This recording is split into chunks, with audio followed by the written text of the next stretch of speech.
Yeah, but let's not start recording yet, though. Before we Okay. start recording No, it, no.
Okay, welcome back, everyone. My name is Randy Chappelle. I'm your district governor-elect.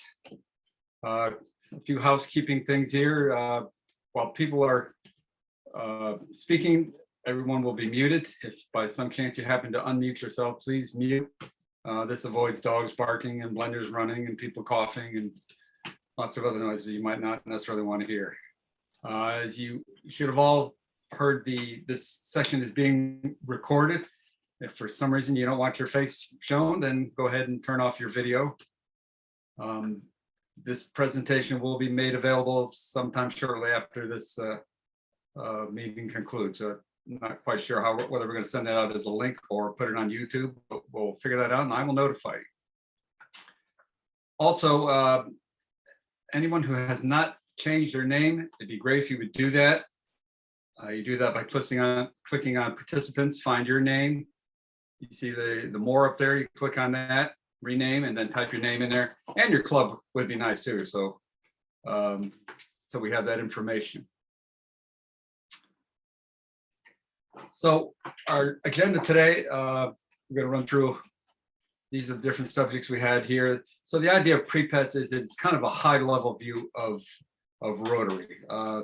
Hopefully all of you have signed up for pets. There will be more in-depth into a lot of these subjects. And then we have, in May, we're going to have the district training assembly where we'll dive even deeper into some of these. So for some of you veterans, if some of the stuff seems like Rotary 101, that's exactly what it is. But there'll be more training to come. So we're going to start off with Rotary structure, district structure, Rotary Foundation, district grants, creating and using my Rotary account, Interact and Rotaract, setting goals, Rotary citation, fundraising and service projects, preparing for success, and we'll conclude with meeting your assistant governors. So Rotary structure.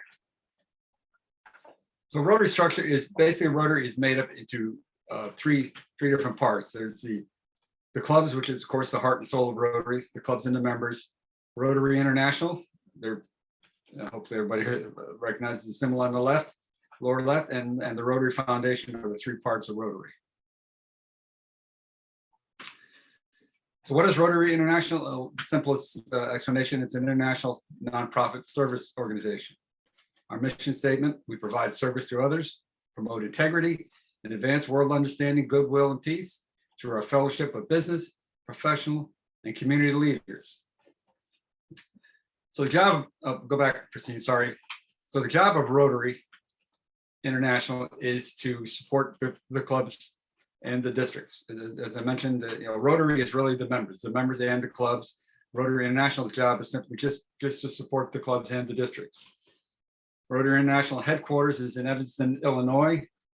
And even though we are an all volunteer organization. We are a corporation. Rotary International is a corporation, so it does require some paid employees. There's about 800 of those employees that are based in Evanston, as well as there's 7 international offices throughout the world. All of these employees are the responsibility of the Secretary and CEO, John Hugo. And even, again, none of us are paid, even the RI president, he's a volunteer, just like all the rest of us. Rotary International is governed by a board of directors. Presently, there's 20 people on this board.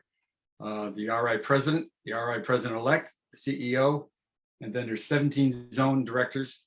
These directors are elected by the clubs at the international convention, and they serve 2-year terms. So next we'll move on to the structure and this little simple wheel here. So we start with clubs, move out to clubs are part of districts. Districts are part of zones. So in clubs, so there's 1.4 million members. Now you may say, well, wait a minute, Randy, for years I've been hearing 1.2 million. Well, the reason for that is in 2019, the Council on Legislation passed legislation to add verbiage to the Rotary Constitution saying, admitting Rotaract clubs as members. So we gained roughly 200,000 members when that happened. There's about 36,000 clubs in 200 countries. Again, the new Rotaract clubs increased that number. Those clubs are in 520 districts and 34 zones. Our district is District 7890, of course, and it encompasses northern Connecticut, roughly north of I-84, and all of Western Massachusetts. Presently, we have 1,636 members and 56 clubs.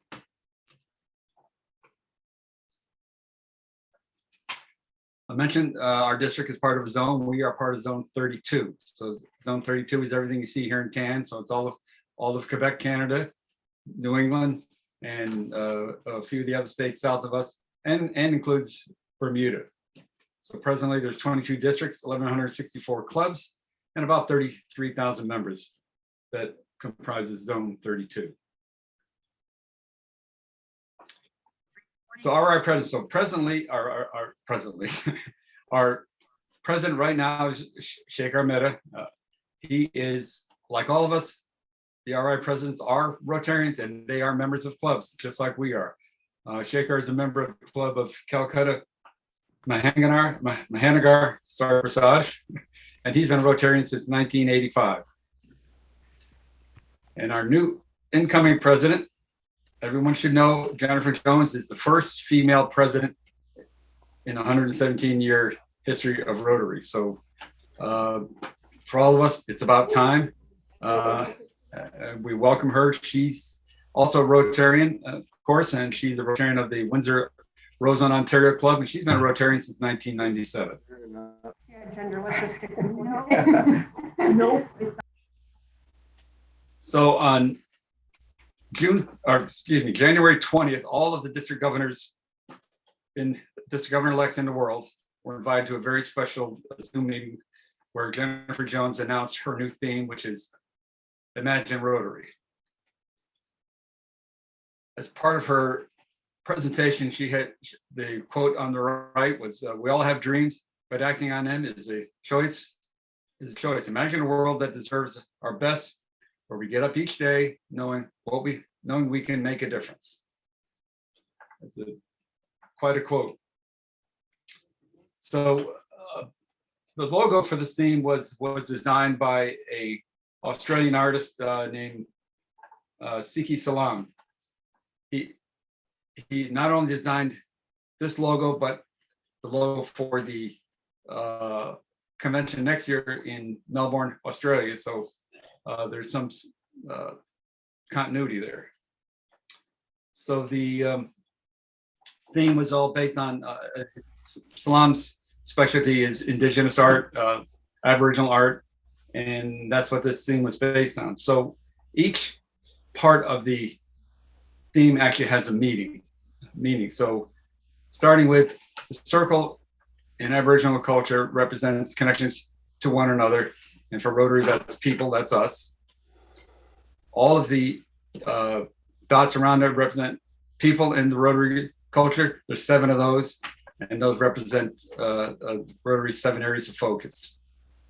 The green bar underneath is a digging stick. That's a tool. It's an Aboriginal tool used representing hard work. And of course, as Rotarians, we all know that we do a lot of hard work and a lot of good things in the world. So that's represents what we do. The star above also represents a guiding light.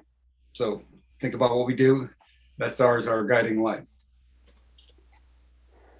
So also the colors, even though in the Aboriginal culture, they don't have any representation, but in Rotary they do. So beginning with the purple is representative of polio. You've seen images of children when they're vaccinated. One of their fingers is colored purple as an indication that they've been vaccinated. So there's the purple in Rotary. The green bar represents the environment, and the white circle represents peace. These also happen to be the colors of the women's movement, also known as suffrage. And with Jennifer Jones being our first woman Rotary president, it's a great symbol of how women have advanced in Rotary. When you think about it, up until 1989, women were not allowed in Rotary. They were admitted then, and just this is an example of how Rotary is progressing. So if we move on, the foundation. So mission of the foundation, so mission of the Rotary Foundation or Rotary International is to enable Rotarians to advance world understanding, goodwill, and peace through the improvement of health, the support of education, and the alleviation of poverty. So the foundation was the concept of RI President Arch Clump in 1917. He proposed an endowment for Rotary. So the very first contribution to that endowment was $26.50. The Rotary Foundation was officially recognized and named in 1928, and to this day, it's been known as the Rotary Foundation. So from that $26.50 up till now, there's been over $4 billion donated to the Rotary Foundation. So the foundation's job is simply to manage those donations and distribute the funds. These funds come from Rotarians and friends of Rotary. The funds are used for district grants, global grants, which you'll hear from Eileen about, Polio Plus, which you'll hear from Prasad about, Rotary Peace Centers, and disaster response. One of the nice things about our organization, Christine, hang on just a second. Our organization is that of the money that's donated, over 90% of it comes back to doing good work. So not a lot of organizations can make that statement. We have a 4-star rating from Charity Navigator. So Charity Navigator is an organization that assesses nonprofits, and their rating system is from 0 to 4, with 4 being the highest. We have received this 4-star rating for the past 10 years in a row. So it's quite an honor for us. So moving on to district structure. So here is our governor track. So the governor track consists of presently district governor is Joanne Alfieri. Joanne Alfieri is a member of the Southington Club. Myself, I'm the district governor-elect. I'm a member of the Salisbury, Connecticut Rotary Club. Christine Burns is our district governor nominee. She's a member of the Holyoke Club, Holyoke, Mass. And district governor nominee designate, that's one that rolls right off your tongue, is Vin Marinara, and Vin's a member of the Pittsfield Club. So one of the things we do as the governor track is that we meet regularly. We try to meet once a month. And the reason for that is that what we're looking for is a smooth transition from year to year. So we don't want to have each incoming governor come up with his own agenda and change everything. So we try to have a smooth transitions. Not to saying that the incoming governor has to do what the previous governor said, but all 4 of us meet, we talk about things, And we tried to incorporate each other's ideas into our years. So we want continuity within the organization. So next, some key district contacts. So our diversity, equity, and inclusion chair is Virginia Pepe, membership chair Laura Watson, executive secretary and public image chair Jennifer Gruska, Interact chair and Rotaract chair David Mangs, Rotary Foundation chair and Polio Plus chair Prasad Menon, district grants is Eileen Rao, and district treasurer is April Beston. One thing to note is that these people are all available to you whenever you need them. Their names are listed on the district website, on the homepage on the left side. Feel free to contact them anytime for anything. Well, anything that they can help you with, because that's their job. They are here to help you. So now I'm going to turn it over to Prasad Menon, who's going to talk to you about the Rotary Foundation. Good morning, everybody. It's nice to see all these familiar faces because we haven't been able to do that often. So good to see you all. I also want to congratulate all the incoming club leaders and also want to wish you all the best. We are all here to help you when you need it, but you have to ask for help so we don't bother you without asking. The entire Rotary organization, the purpose is to do good in the world through our Rotary Foundation. Without the foundation, there is no Rotary. The Rotarians and Rotary clubs are the key to the Rotary Foundation because that is the only source of funding to the Rotary Foundation. Without donations from Rotarians and clubs, there won't be any district grants, global grants, or any kind of Peace Scholars or vocational training teams. That means we cannot do good in the world without your help. Okay? Now, you also all want to know where your contribution is going to and how that is going to come back to your district. Okay? There are three main funds Rotary Foundation have set up. The annual fund is something like your checking account. Money has to come into it to write a check before. Polio fund, you are all very familiar with. We have been dealing with it for a long time. And there is an endowment fund, which is very much like a savings account, rainy day fund, so that in lean years, we still have money to do the kind of thing we have been doing to do good in the world. Okay? Now, we talk about the annual fund. That is the major fund we are all familiar with. The money from the clubs, way at the bottom you can see, I don't have a pointer to show it to you. Way at the bottom, all the clubs and the Rotarians, that is the source of contribution to the foundation. And that donations will go to the foundation on the left top. So to make it easy, let us assume $1,000 in one whole year. Really, it is a lot more than that. 1,000 is easy to comprehend. So money comes to the foundation. This $1,000 Rotary Foundation will invest for 3 years. At the end of 3 years, assuming there is a 5% income every year, interest or whatever, so that becomes 1,150 at 5% at the end of 3 years. What Rotary Foundation does is we'll take that income of $150 and move it to the administrative fund because Rotary Foundation has about 300 staff.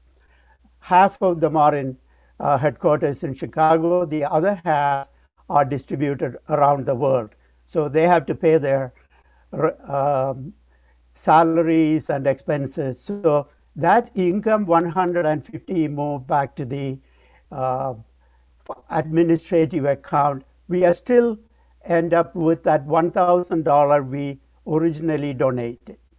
So what Rotary Foundation does, half of that money, that is $500, will be sent back to the district at the end of 3 years. The other half will be put into a huge piggy bank account called World Fund. Now, there are 540 plus or minus districts in the world. This happened to every district. So half of that money will go into that World Fund, which is, and as I said, a huge piggy bank. Now, what we do in the district, we get that $500, we split that into half. Half the money, $250, assigned for the district grants. Now, clubs are very familiar with our district grants because they all participate in it every year. And the other $250 we will set aside for global grants.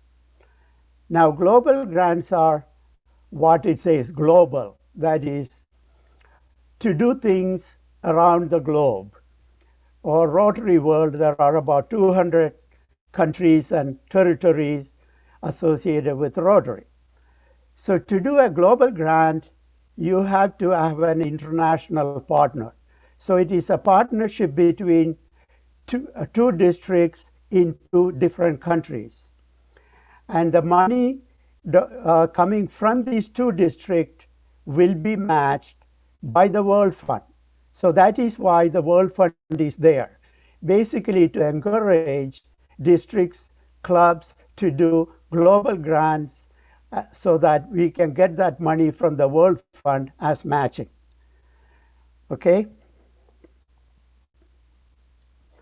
Now, as I said, the Rotary Foundation is totally depending on us for the source of funding. So suggested annual donation to the Rotary Foundation by every member is $100. Why $100? An average family donates $100 at least to their favorite charities in their own communities. So Rotary Foundation is not asking any more than what you normally donate to your favorite charities.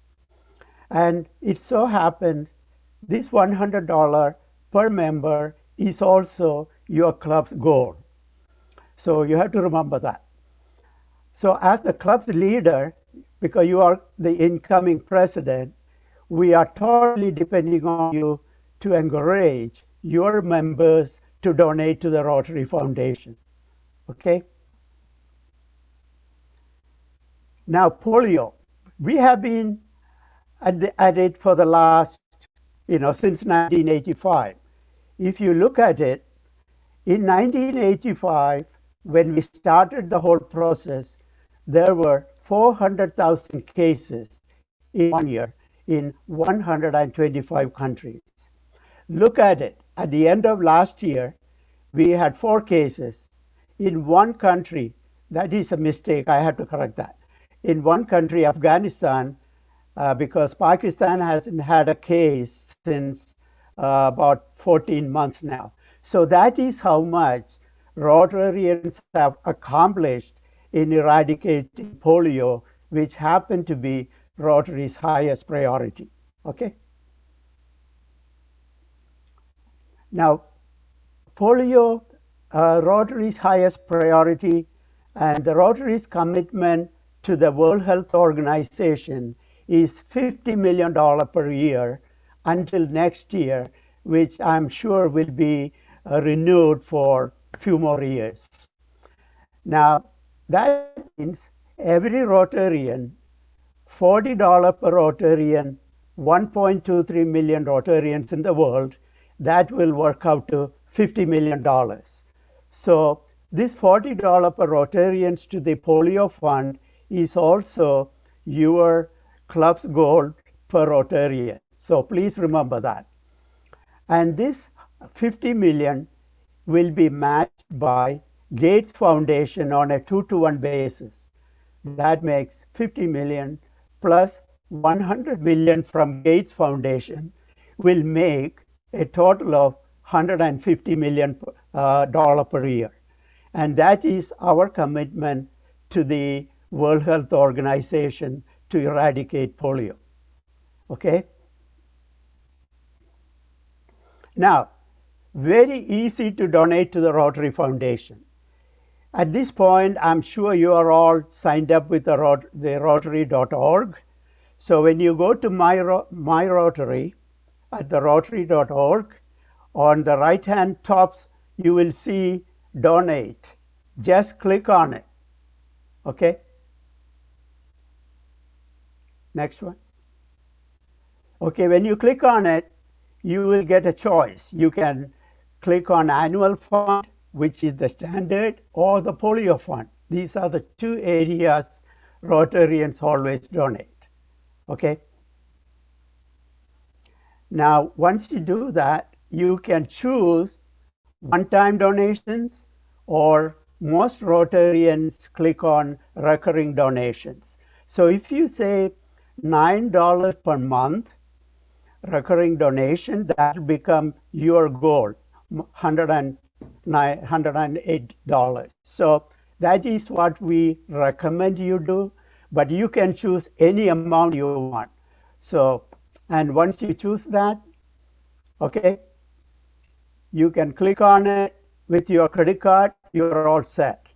But if you don't want to do it, you can do the old, do it in the old-fashioned way. Write a check, but make sure you write your Rotary ID on, against your name. Where can you find your Rotary ID? Look at on your Rotary magazine you receive, just above your name, you can see a number. That is your ID. So write your club name and the district so that your club will get credit, the district will credit. And where do you send the check to? Well, very easy. Rotary Foundation, 14280 Collection Center Drive, Chicago, Illinois, 60693. If you don't remember, email me. I will let you know. Okay? Now, just want to give you an idea where Rotary Foundation getting most of the money. You may not be able to read all those numbers. United States, with about 340,000 members, donates in a 5-year period. Okay, in a 5-year period, $396 million. India, the second largest, donates about $89 million in a 5-year period. India has about 140,000 Rotarians. South Korea, about 79 million. Japan, about 84.5. Then Canada, 40 million. So you can see these are the largest donors to the Rotary Foundation. Okay? At this point, I want to introduce my colleague, Eileen Rao, past district governor.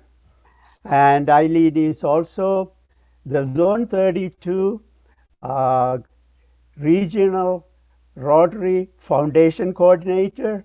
She is also helping our district as our district grant subcommittee chair. My friend Eileen, it's all yours. Thank you, Prasad. Just to let everybody know, I think Prasad and I talk more to each other than we do to our family and our partners. So we're always on the phone together. He's a wonderful friend and a wonderful Rotarian.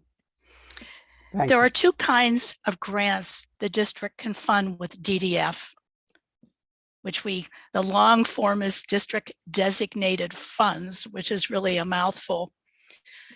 Global grants and district grants. I'm going to focus on district grants today, but before I do, I want to mention that there is another source that our district relies on for funding grant projects. Next year, we will be the beneficiary of over $12,000 in endowment earnings. 3 District 7890 Rotarians donated to the endowment fund of the Rotary Foundation. The endowment fund is like a savings account whose funds are invested into perpetuity. Only the earnings are used to fund programs and projects. These 3 members each set up an endowed named fund. The earnings from these 3 funds are earmarked for the annual fund share. These 3 gifts give back to our district every year and enable us to fund more district and global grants. What is a district grant? Unlike global grants that fund large-scale projects with a minimum budget of $30,000, district grants help fund small-scale, short-term activities that address needs in your community or communities abroad. Each district chooses which activities it will fund with these grants.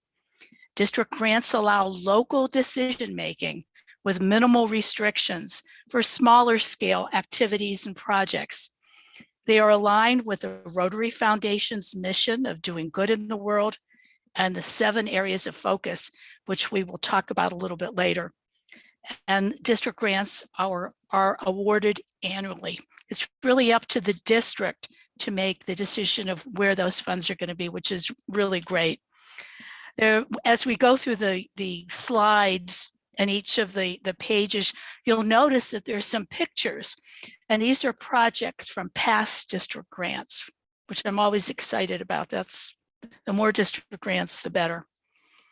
One of the hardest things to sometimes come up with is the district grant project a club wants to work on.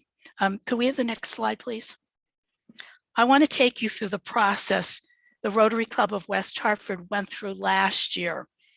I chose that particular project to talk about because I really know the inner workings of what happened. I was there, that's my club. That's why I know what happened, for good or for bad. Our club discussed the idea of applying for district grant during one of our monthly club assemblies. And the club assemblies are so great to have if you can manage to squeeze them in your busy schedules, because everyone should really know in your club what's going on. That's, so important. We talked about the many disruptions caused by the pandemic, including job losses and childcare dilemmas. We wanted to see how we could help our community members that were really, really struggling. We first thought of doing a meal packing project through one of the several organizations around the country that offer this kind of program. One of our club members was adamant, oh, we've got to do this, we got to do this. However, as you probably know, that just because you want to do a certain project, it doesn't always mean your intended recipients need or actually want it. We contacted the town social worker who we have worked with before. Her name's Suzanne, great woman. We asked her what she saw as the greatest need West Hartford was facing. She said food insecurity was #1. The town food pantry couldn't keep up with the demand. Demand for food was up over 50% from the year before. Okay, we brought up the meal packing program. Politely, we were told that's not what her clients need or want. Her years of experience with the food pantry taught her that residents wanted things like pasta, rice, peanut butter, and other non-perishables so they could make their own meals. Oh, pivot time. Our project pivoted and became a massive food shopping and convoy delivery to the town hall where the food pantry is located. We got our itemized shopping list from the food pantry. A member who works at Costco, yay for our members, worked with a company so that we could pick up $7,000 worth of food on pallets from their loading dock. You have no idea what $7,000 worth of food looks like. We certainly weren't. They were also very generous, giving us a discount, so we got more bang for our bucks. Several club meetings were spent on logistics. We needed SUVs, trucks, and station wagons. We needed drivers, loaders, and organizers. There was pickup on D-Day, delivery day, a long convoy making its way through town and then stacking all the food at town hall. We had club members, Rotaract members, friends, and family all working together, all masks on this project. Members that we rarely see showed up out of the blue to help. We had great PR with television news coverage, social media, and more. Most importantly, we helped hundreds of families in our community, which is the goal of any district grant. What makes a good district grant project? If you see the pictures there, that's actually the Glastonbury Rotary Club with their district grant project. They worked in one of the Hartford schools, the Maria Sanchez School. And if you live in around the Hartford area, you probably have heard that the Hartford schools are very old and need to be replaced. There's some beautiful magnet schools, but the majority of Hartford school children go to these dilapidated buildings with resources that just are non-existent in some of the suburban towns don't have these problems. The Glastonbury members spent time painting and cleaning up the Maria Sanchez School to make it brighter and a more inviting place to learn. So I congratulate them. Some things to think about when you are planning your district grant project. The project should meet your community's needs, help residents and improve lives. A community assessment is often a good tool to use, and that kind of information is not only on the Rotary website, but it is also on our district grant site page on our district Rotary Foundation, our district club runner page under grants for 22-23. Talk to your town social services, your school system, your human services organizations in town. Maybe you can partner with them. Do some research to find the project you want to tackle. And most importantly, talk to your club members. If the idea comes from them, they will be more willing to jump in and get things done. The more the merrier. The project should get your whole club involved. That includes your Interact or Rotaract club members if you have one of these youth clubs. Include prospective members, neighbors, friends, and family to help with your project. A good district grant project is more likely to get media coverage. That's why our food project got all over. It was on Channel 61 in the Hartford area. We were shocked, but they were so excited about this convoy and all these people working together. Putting action photos on social media and media PR not only publicizes your club and your project, but could pique someone's interest in your club. I know a lot of clubs like to just, they line up and they take a picture, but actually showing what you're doing, showing that we are people of action is really, really important. And please be sure to always include in your PR or your social media that your project was sponsored by a Rotary Foundation grant.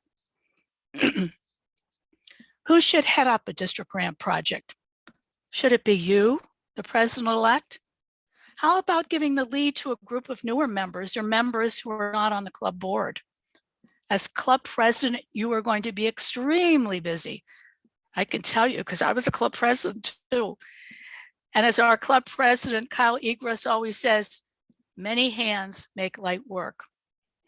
Lastly, your project should fit into one of the 7 areas of focus. Supporting the environment is the newest area. Clubs have done projects that focus on this area of focus, including planting trees. That's what the Farmington Rotary Club is doing for their district grant this year. Cleaning up water courses, rivers and lakes of plastic bags and trash. Promoting efficient food consumption by reducing food waste by local businesses and households is another idea. Basic education and literacy. Clubs have provided books to schools and libraries, conducted reading programs in local schools, set up computer software for schools. Maternal and child health, Projects that provided clothing and personal care items for women and children in emergency shelters. A couple of our clubs have done this. Provided baby needs, including diapers for those struggling through the pandemic. Peace and conflict resolution sometimes can be kind of a hard area of focus to kind of get a project involved in it. Clubs have set up anti-bullying programs for children or training programs for community members in peace education, peace leadership, and conflict prevention and resolution. All you have to do is hear the news and see what's going on in some of the boards of education. I saw they need some peace and conflict resolution, big time. Water and sanitation, providing hygiene education that promotes healthy behaviors such as hand washing. And sometimes clubs have used a district grant to do an international project, which can be done, and worked on water projects overseas. Disease prevention. Clubs have been involved in getting vaccine information out there, provide personal protective equipment, and participated in vaccine clinics. Economic and community development. Projects for job programs for youth, mentoring programs are some examples. If you're having trouble deciding on a project or are concerned whether your proposed project is acceptable, email Prasad or me, call us. That's what we are here for. We're here to help you. I heard this story at one of the numerous Zooms I have been on. I think we're all zoomed out from head to toe. This story actually happened during a Northeast Pets Foundation breakout session.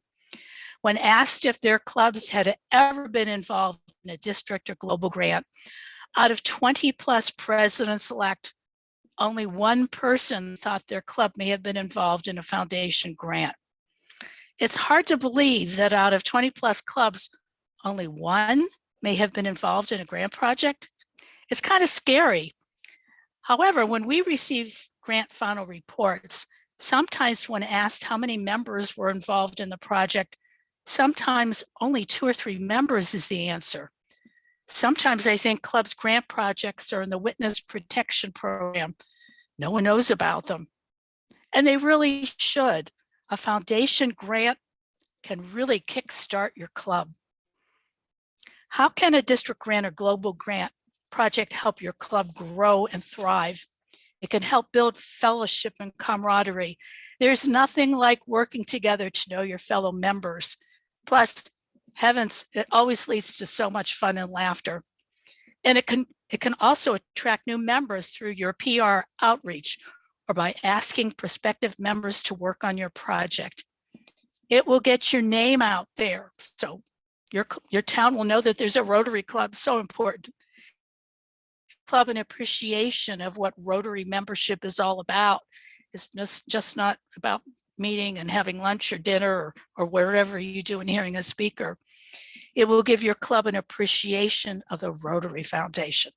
Oh, I love the Rotary Foundation. As your club's president-elect, your role is to be a champion of the Rotary Foundation.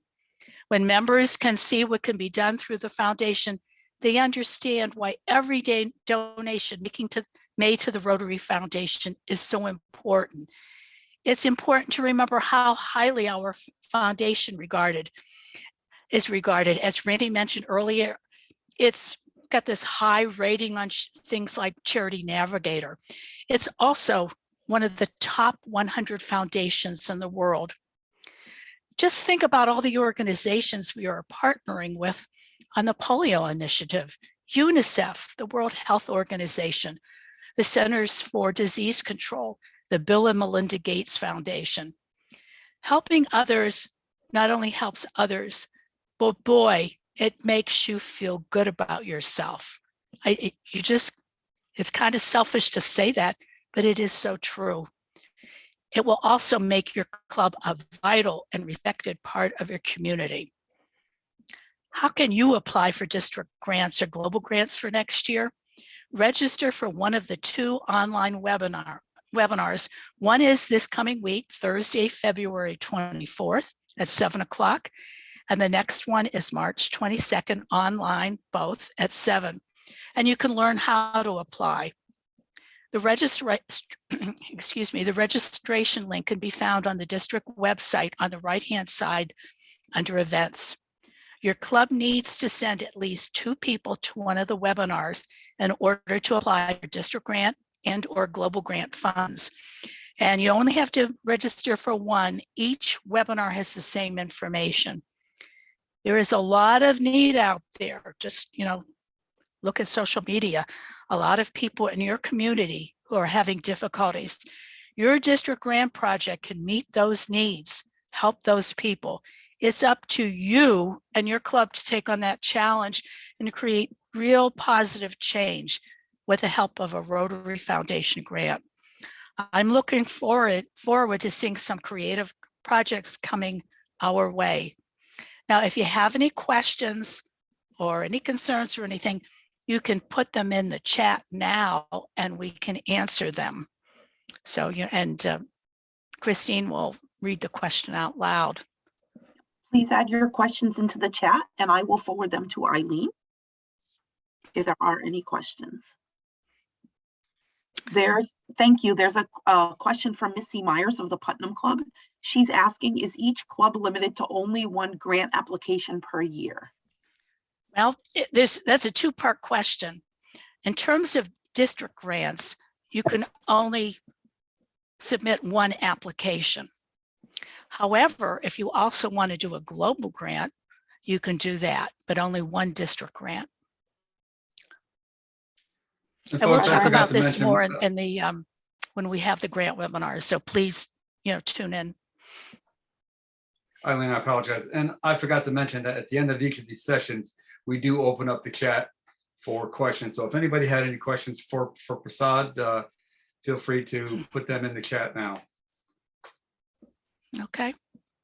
If there's nothing else, I'd like to introduce a great colleague of mine, known her since she was my president when I was district grant back in 2012-13.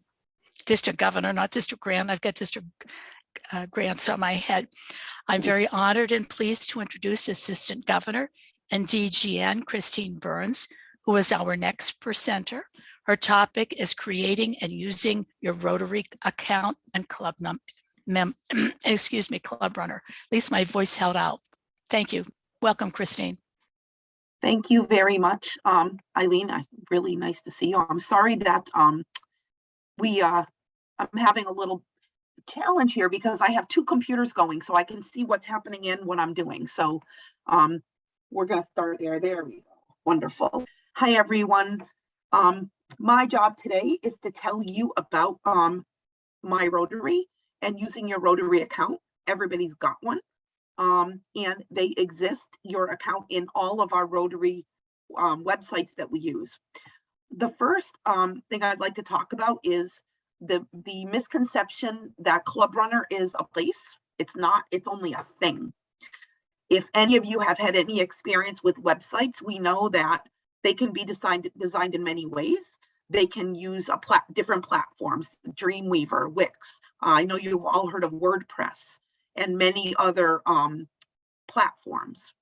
Rotary International are in our district, meaning District 7890 does not mean all your clubs. They use the Club Runner as their platform, but it's not actually a place. If you are a Connecticut club and you move over the line into your sister district, they do not use Club Runner. So it's very confusing. And we as Rotary leaders are going to work really hard at not saying when you log into Club Runner, when you log into Club Runner. Instead saying when you log into the Rotary International website, when you log into our district website, when you log into your club website. When you receive the slides later on, you'll notice on my page that each of these are links and they will bring you right to each of those websites. Many smaller clubs don't have a lot of funds to afford a website, so they make them in a different platform.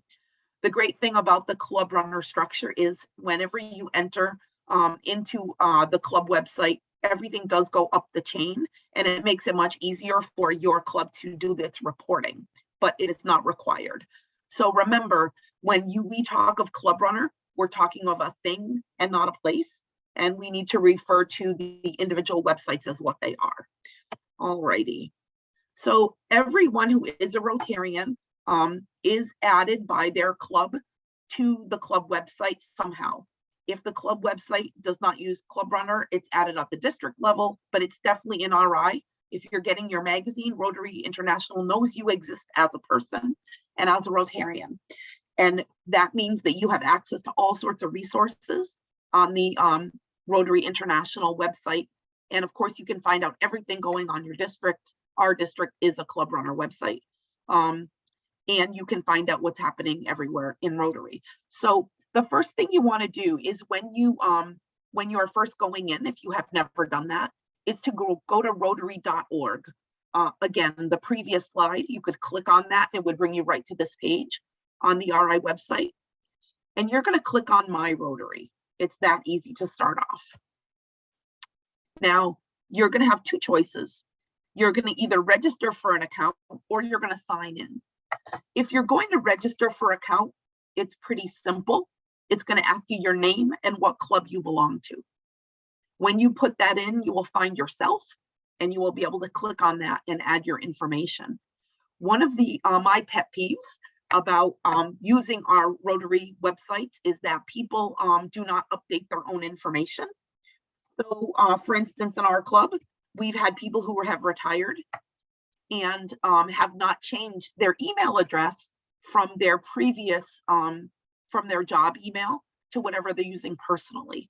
And that can be kind of tough when your club and your district want to communicate with you. So once you open your account or you have logged in, if you click right next to your name, you see this is Christine Burns. There's an arrow here right next to my name and it will drop down. The two that you will use the most is My Profile and My Donations. Your profile, which we'll look at in a minute, is you. It is your mailing address. It's all of those things, how you want to be contacted and what your roles are in Rotary. We'll talk about that more in a minute. The second one, your donations. Now we know you're already all donating to Rotary's foundation. And if you want to check where you are with that, how much you've donated, where it's gone to, and if you have points in your account, or if you're close to earning a Paul Harris Fellow, all of that can be found right here in My Donations. Now, remember, all you do is click down and drop down. It's that easy. That is new. It used to be a lot harder to figure out what you were doing in Rotary. This is me. This is my page when I clicked on My Profile. Now, when I went in to update a little bit of my information, it's simple and easy. You just click edit and you've all been into editing all that. I strongly encourage you to add a picture of yourself. Sometimes when district leaders or other clubs members who are simply going for makeups want to go in and see the club president so they can know who you are when they arrive. Or as people in the governor track, we want people to recognize our faces when we show up. I can't stress enough that this picture should not be your high school graduation picture if you are having your 40th high school reunion. We want to know what you really look like. Down here, you see there's more edits, and you will see more as you scroll down when you're on the actual page. But the edit here is for your contact information. I'll give you an example. When I entered the governor track, I received so many emails that they were getting lost in my personal email. So I opened an email account specifically for Rotary and had everything funneled there and put that as primary. It was much easier for me to see my Rotary emails when I did that. When I was club president, I did the same thing. I opened one that said Holyoke Rotary Works, and that became my presidential email. It made a huge difference in me being able to organize the information that I was receiving. So I know that some of us already have more than one email, but consider that. It will make your life much easier if you are capable of doing that. And if you need help, of course, we're always all here for you. My alternate email is still there. I still use it, but for the most part, the big stuff goes to the alternate. Now, when you have logged in, There are many, many wonderful things available to you on the RI website. And the one you will use, I think, most is the Member Center. There is a long blue bar here that you will see. And once you hover over any of these, when it's live, it will turn colors and you will get many choices. When you're in the Member Center, some of the tools that are available to you are Brand Center, I'm sorry. Now, when you click on Brand Center, it's going to give you this wonderful access to all these resources. For instance, you can create flyers, you can create posters, all sorts of things.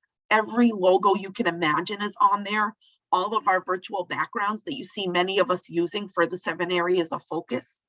There are all sorts of things. I would highly recommend that you simply create your account and go and poke around. When you poke around, you can find all these really wonderful things. You can find out how to give awards and recognitions about the international conference. You may want to refer a new member. And I'm going to tell you, our past district governor, Mark Glass, his daughter joined a club in New York. And had she not been able to locate a club in that area, we could have added her, he could have added her in there, and a club in her area would have been able to contact her and reach out. You're not going to see a slide for this, but and there's obviously many other online tools. Another tab that we're not going to see here drop down is the Learning and Reference. The Rotary Learning Center is amazing. It is all these relatively short classes that you can take to learn more about Rotary. I started doing these when they opened. I did them on my lunch break. It was something to do. They give you this cool certificate at the end you can print out. District Governor Joanne tells us she has a stack of them next to her work area that she adds as she goes through. This is also a wonderful opportunity for your club. If you have gone through and done some of these classes in the Learning Center, not only do you have all this amazing knowledge, but in the event that your club is unable to locate a speaker for a certain meeting, instead of canceling that meeting because you don't have a speaker, you could actually go through the Learning Center and do a little quiz for people, maybe even have a little prize. This is a wonderful way to educate your club, because oftentimes the president and the Rotary leaders in your club have all this information, but you are so busy. And it's really, really hard to do anything extra. Many of us have program chairs who are in charge of the programs. If you do have your program chair, create their account, go into the Learning Center and have them seriously consider having some of our amazing Rotary programs as part of your programs in your club, especially when I know there's clubs that simply, when they don't have a meeting, they cancel, and that's a shame. People have put the schedule, it on their schedule, maybe taken time, put in time off from work to attend either virtually or in person. And we don't want to disappoint them. So let's give them something extra special. Now, if anyone has questions for me about this, you can put them in the chat. I do have a couple other questions that were added for other speakers, which I'm going to go through. But I want you to know that I am available to you and your clubs. If you want to learn more about how to do this, I'm happy to walk you through it either on a Zoom or a Teams meeting or however you want to meet. It is not difficult, but I would encourage you to challenge your club to have 100% of the people go into the Rotary.org website and give you one fun fact that they learned. Maybe you have a prize, have a tally. And if you don't have a prize, call me. I have a lot of extra Rotary stuff that I'm happy to pass on. Get them in there. Let's see. So I'm going to read some questions right now. You'll have to excuse me. I am also running the tech for this. So it's a bit of a challenge to also be one of the speakers. So let's see. My Rotary is down, April said. Wonderful. That's perfect. Okay.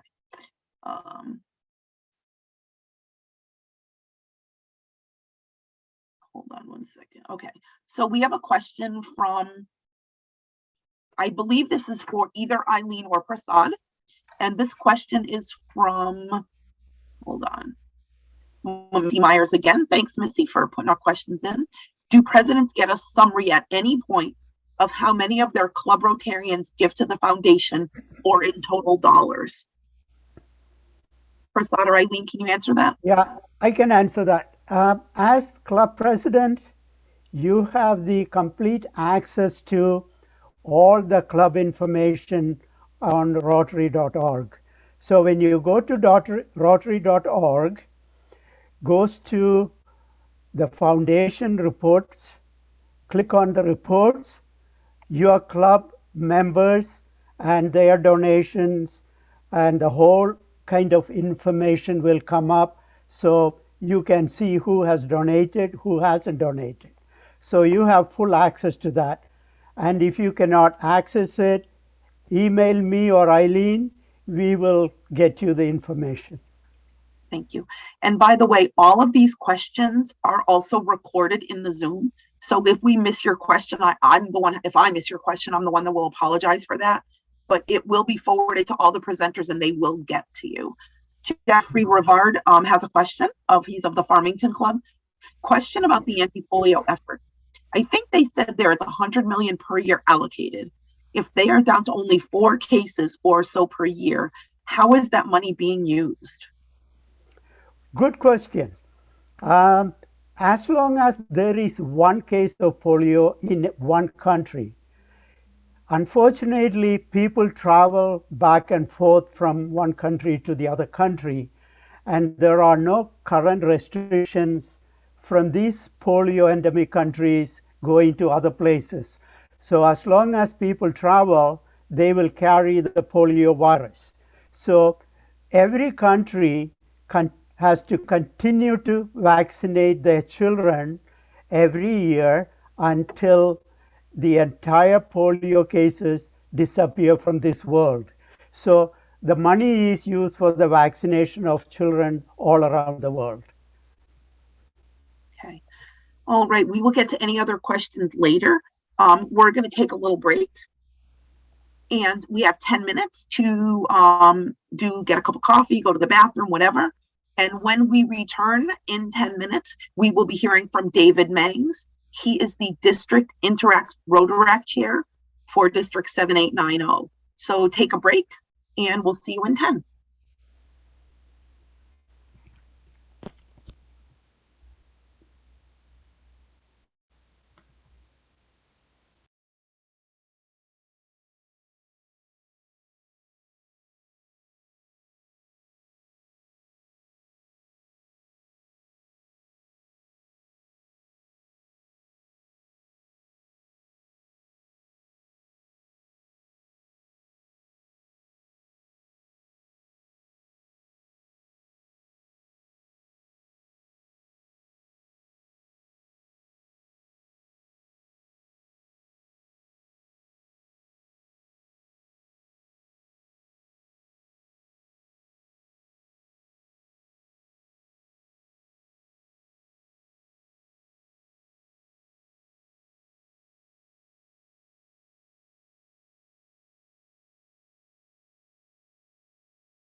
assuming you can hear me, Randy.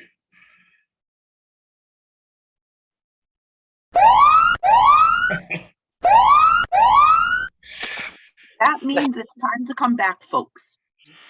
That really works. I'd like to introduce David Mangs. He is the Interact Rotaract Chair for District 7890, and he is passionate about youth programs and Rotary. So take it away, Dave.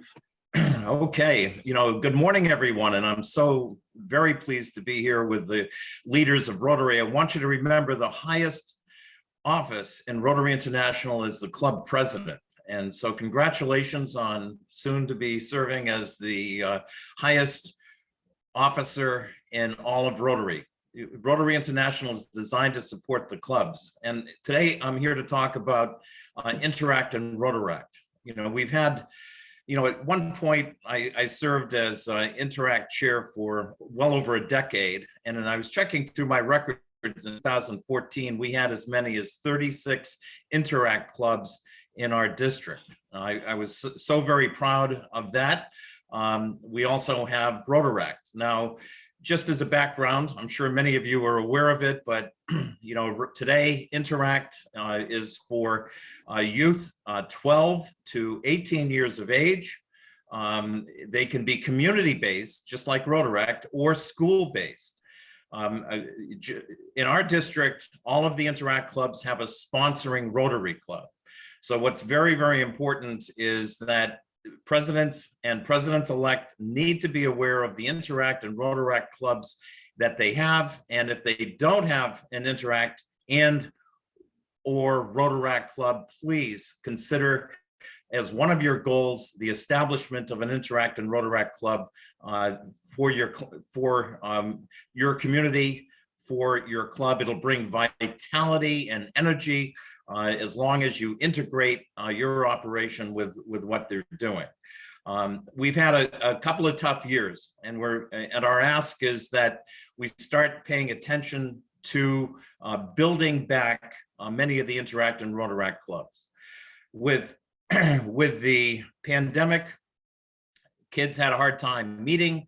Sometimes we lost our Rotary advisors, which is the first step in losing a Rotary Interact or Rotaract club.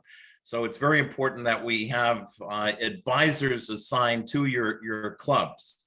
What I'm going to be doing is giving you a broad brush stroke this morning of what the Interact and Rotaract programs have done in our district, what they can be doing as we go forward, and how to rebuild some of the clubs that have become inactive and to start new ones, and also to report to Rotary International on the clubs that are currently there.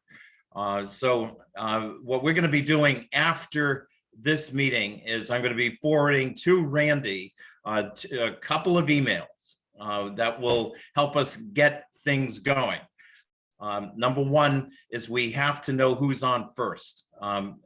The Interact and Rotaract clubs in our district require the submission to Rotary International of certain information. We're going to forward to you a listing of all of the clubs as Rotary International has them. Also, we're going to include in that email the directions for how to update. Now, I know there's a lot on your plate coming in. Your job here, my ask is simply that you find out if you have an Interact or Rotaract club. Look at the email that is going to be sent to you by Randy. Verify that the Interact or Rotaract club is actually in existence and that the information is updated. It could be you find the Interact or Rotaract advisor. If you have an active club and there isn't a Interact or Rotaract advisor, you need to know that prior to becoming president.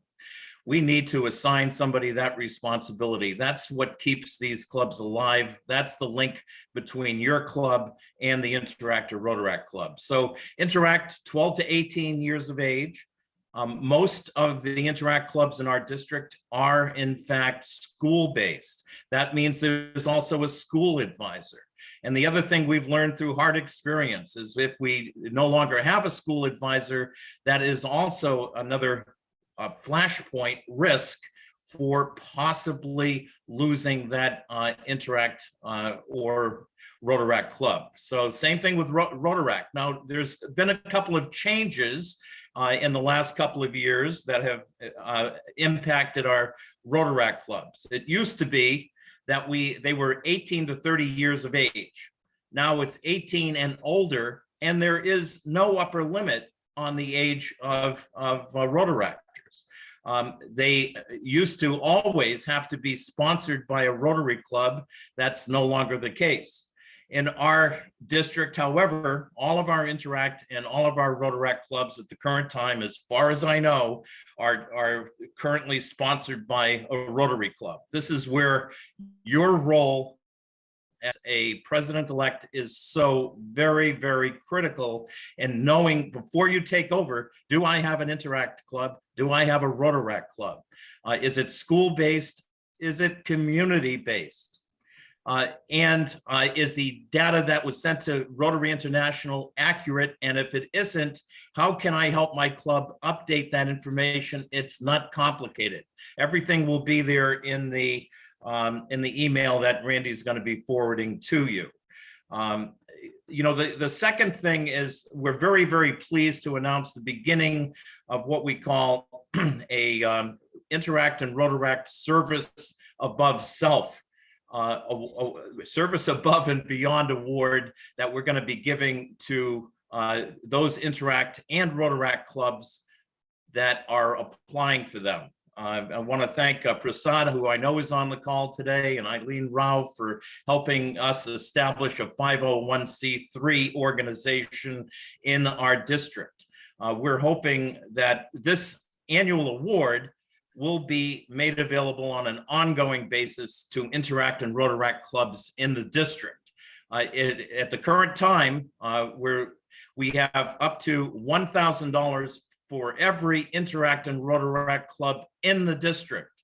All that has to happen is we fill out a simple information sheet that provides the officers' names of the club, their contact information, the school advisor, the Rotary advisor, and then there's an application that is actually signed by the president.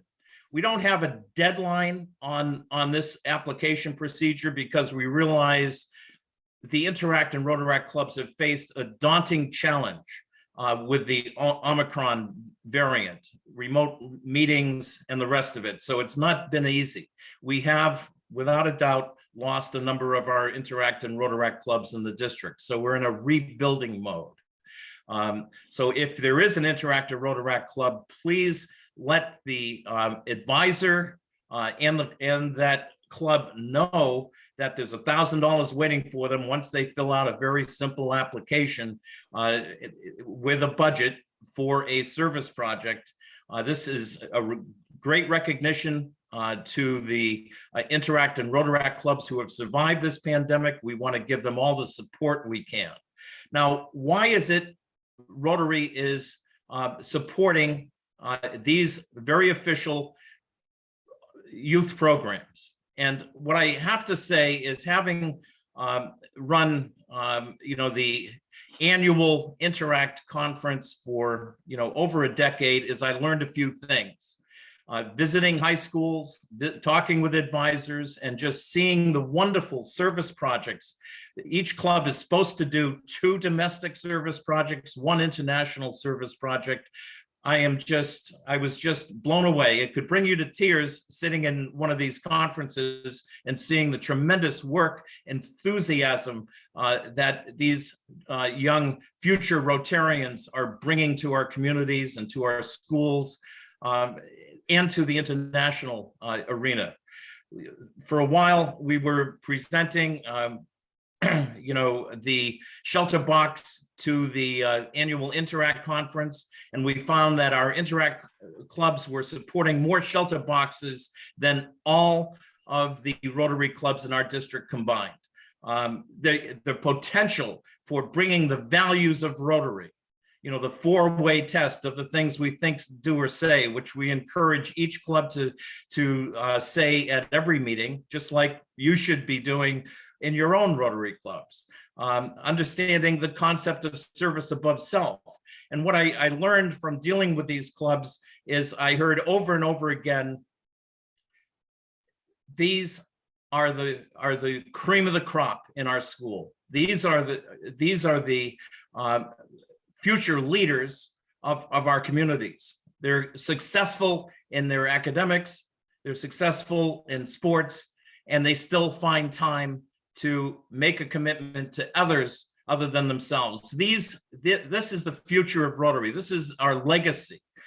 Interact and Rotaract can bring to the next generation, you know, our future leaders and the future of our community leaders, international leaders, to accomplish our 7 major areas of service. And we would like these service projects that people will be submitting to be supported by our Rotary clubs. We would love it if you would join with them. If we could, in fact, get these applications processed, they could be part of your service day in April. The monies are currently available. We have had some requests already for the application materials. My email address, you might just make a note, is Dave Mangs, M-A-N-G-S, @gmail.com. If you need any support, information on the Service Above and Beyond Award, please let us know. The important thing is, number one, we have to update our Interact and Rotaract listing with Rotary International. Number two, we want every single Interact and Rotaract club in our district to apply for this $1,000 award. We want everyone involved. If they need support, this is a great way to get yourself acquainted, help them complete what is really a fairly simple application, get it into us so that we can begin these service projects. Now, one thing I have learned, the reason we're not closing the door, providing a deadline on it, is Interact and Rotaract clubs tend to be very, very active in the fall. In the spring, things start getting busier again, and you'll find these clubs will be lower on attendance. It could well be that some of them want to do this, but they're not going to get to it by the end of the year. That's fine. We're still going to have money available for our Interact and Rotaract clubs again this year. It's one, as a rule of thumb, figure one application per Rotary year is basically what we're looking to do to make sure we can get this money spread out as far as possible. So be aware of, if you have an Interact club, Rotaract club, and if you need assistance in starting one, that would be my responsibility and our Youth Services Committee's responsibility, which we're currently setting up. We're going to want our assistant governors are assisting in this effort, and we're so very grateful to reach out. Let's find out who's still out there, who's still active. Let's make sure we have the contact information for the Interact and Rotaract club officers, the school advisor, and the Rotary advisor. If you find you have an Interact club without an advisor, that is really your responsibility to try to come in and find out who this person should be, and we need to get that commitment from them. There's a possibility of setting these things up at each of the schools, but what I have found is if I don't have a Rotary advisor working with that club, it's very difficult to get it established, and it's very difficult to keep it going.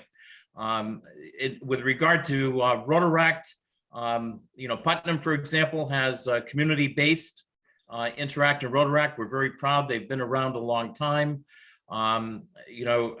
The fact is, it could be one way or the other, community-based or school-based. It's just, remember, sometimes one of the challenges on the school-based is schools very often like there to be a payment built within the budget for the school advisor. You know, it's a sum around $1,500 for taking on that additional responsibility.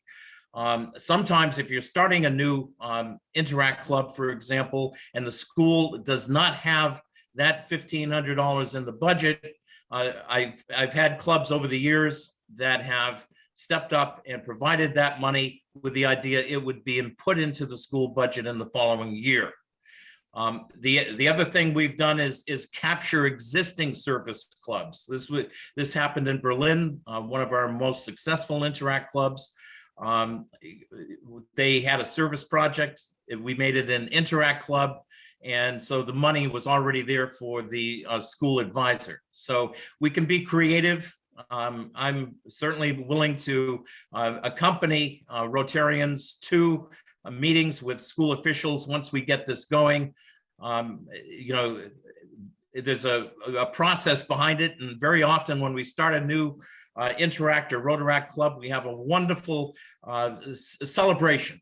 It's a time to bring in a banner for the Interact or Rotaract club. It's a time to request friends and family to attend the inauguration of a new club. So would be glad to have district representatives at that meeting to help celebrate forming new ones, or even if we're restarting some of these. I know some of them have gone dormant with the COVID pandemic.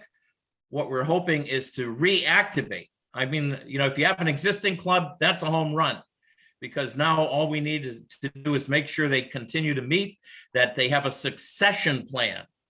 I think one thing we've learned is I've had very successful Interact clubs, all seniors doing wonderful things, and then the following year, no Interact club.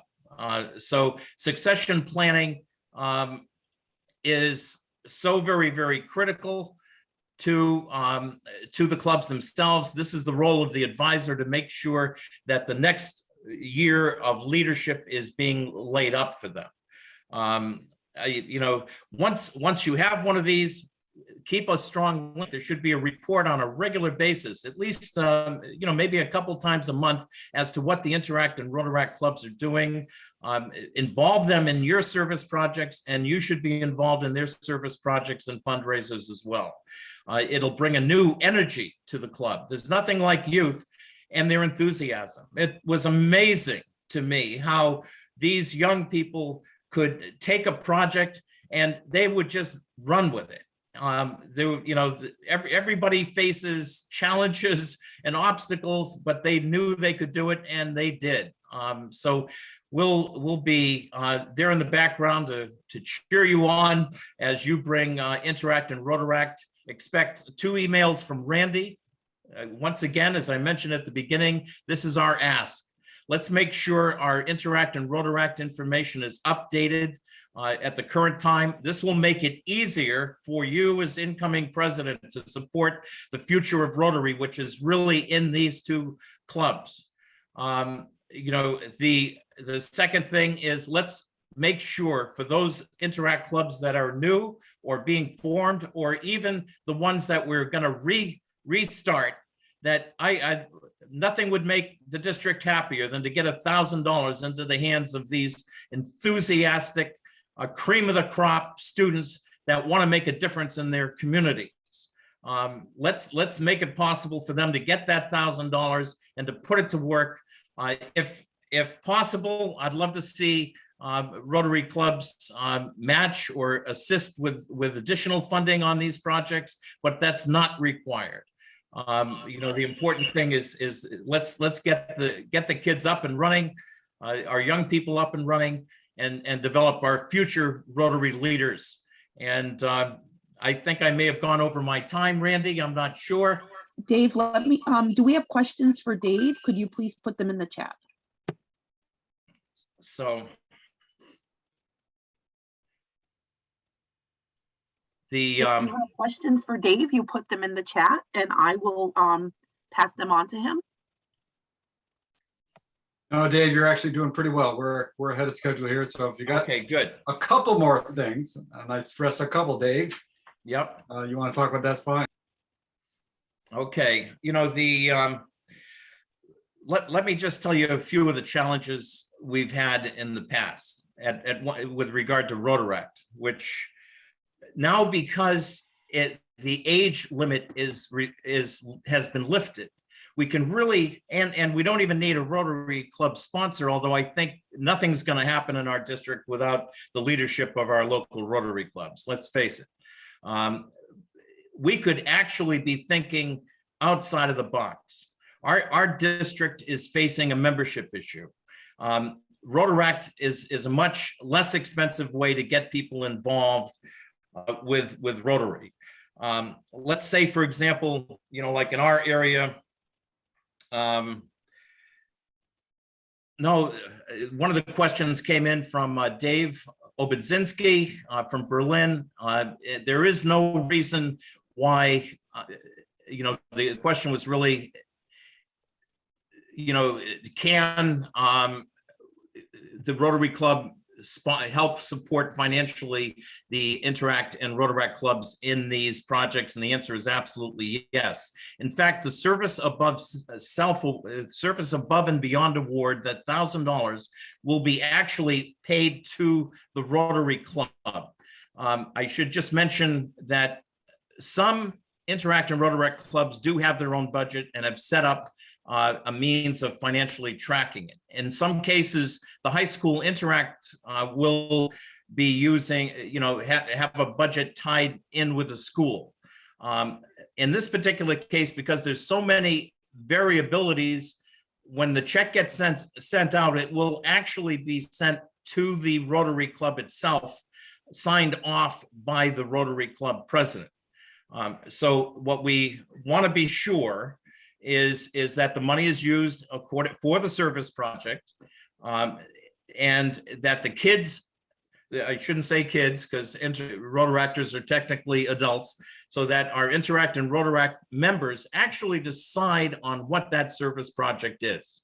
You know, I think we need to get the leadership from them, the decision from them as to how to run this project, how to make it work. Remember, just as in Rotary, it's a learning process. What this allows us to do is to train the next generation on how to raise money, how to identify community needs, how to publicize these events. There's an Rotary International has a Interact and Rotaract YouTube place where I would love to see these projects put out there for the world to see. And the kids love doing these videos that could go onto YouTube explaining the kind of projects they're doing. I'd like to see a lot of community education on these efforts. So absolutely, Rotary clubs can support, you know, the financially, support with volunteer activities, support with guidance, these Interact and Rotaract clubs. You know, we want to find out who's on first. We need your help. Once the data gets into Rotary International, we also will have that information available, and we're going to make available to all of you sitting in the room through Randy's email on the clubs that we currently have as they have been reported to Rotary International. Let's please help us make that list accurate. Let's make sure we have the contact information so that we can reach out and find out who the advisor is, who the club contact is. We have a question in the chat for you. Okay, so what is that? We have a question, and the question is there a cost for members of Interact and Rotaract? What happened is Rotary International does have a fee, and and it's a small nominal fee per member. What I'll do is once again I'll send through Randy the information on that. But what we're finding is there's almost like two tiers of membership. You know, for example, we've started a Rotaract club at the University of Hartford. Nominally, we have, you know, and the West Hartford Rotary Club my is the God. sponsoring. You know, normally we have up to 53 members. Not all, you know, we're not charging them at the current time, but there is a small nominal fee per official Rotaract member. You know, that's one of the things I don't want to deal with right now is a disincentive, especially for interactors that don't have a lot of money. That's no charge. Rotaract, because they are official Rotarians. Like if we can have, we could probably, if we got Rotaract going, we could double the membership in our district within a few years. The Rotaractors are technically counted as full-fledged Rotarians. So there's an opportunity to grow our membership through Rotaract because it's simpler and it's a lot less expensive. Dave, I have to thank you get so back much. to you on the exact fee structure and what they're doing. I think many of the clubs have two tiers. They have those that are members of the club, but they're not dues paying. And then there's the leadership of the club, which are dues paying. Let's not let money or fees interfere with the growth of Rotaract and Interact in our district. Dave, thank you so much for all of this amazing knowledge. And I know people are going to have other questions they'll think of. Folks, I put Dave's email in the chat earlier, and you'll notice Jennifer Gruska just put a link to the YouTube channel that Dave spoke about for Interact. So if you want to see some of the great things happening across the district, across all of Interact, you should check out that link. Dave's email is there. And I'm going to speak for Dave in saying I'm pretty sure he'd love to talk to your club about this. Yes, So Dave, I guess so. You know, if Yes. there's, you know, if you want to make a difference in the world, you make a difference in a young person's life. And what better way to do that than to bring them the values of Rotary? Your incoming presidents, you understand the importance of what we're doing. We live in a very selfish, sometimes culture. Young people want action. They want to get involved, want to be making a difference in their community, and we can give them the tools to do that through Interact and Rotaract. So please make that as a goal in the upcoming year for yourself. And I just want to thank everyone for supporting Interact and Rotaract, and I'm here to support you in any way we can to get these programs revitalized, expanded, and growing. So thank you very, very much for being here today, and expect a couple of emails coming through from Randy. Once again, update the information we have on our clubs. And number two, let's get every Interact and Rotaract club with $1,000. Please help us get that money out to these very worthy service projects that I know are going on around the district. Thank you very, very much for your support of Interact and Rotaract, and congratulations. You're about to assume the highest office in Rotary International. thank you, Dave Dave. Mangs, over and out. Hi, everyone. I'd like to This introduce is Joanne Alpuri. I'm the sitting district governor for District 7890, and Randy has asked me to talk today on setting goals and on the Rotary citation. But before I do that, I want to just take a minute and congratulate you all on your upcoming year. And I also want to give extreme thanks to each one of you for stepping up to be your Rotary Club president. I know there are several of you out there that are on your second and maybe even third term. So for that, we are extremely grateful. You've heard the passion behind David Mang's talk. He's very passionate about Rotaract and Interact, and I hope that you will bring to your clubs the same passion that Dave has. So let's start talking about setting our goals. This is an area that's pretty important to me, and it should be important to you as well as the Rotary Club president. I've spent a lot of time in my own club helping Rotary Club presidents coming in set their goals and go through the objectives of the Rotary citation. So one of the reasons that it is so important to set goals is because it gives us an opportunity to engage your members. It helps them stay relevant in their communities, and it helps your club to run more efficiently. You know that as a person, you have goals in your life as well. Maybe you've got a goal that you would like to travel to Italy, or maybe you have a goal that you would like to buy a new car this year or next year. And those things help you stay structured in your financial plan. So being the president-elect, you also need to have goals for your club. So you have some direction on where you're taking your club and what your plan is for the future. Some of the goals that you're going to see out there that are have a big focus, of course, would be membership. How many new members do you want to try and add in your year? And for those of you that have heard me speak, you know that we have a goal this year that each one brings one. And this is one of Shaker Meta's initiatives. So you're going to want to add a number to increase your membership, and it's always a net.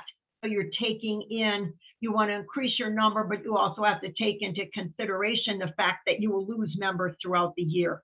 You also want to have a focus on public relations.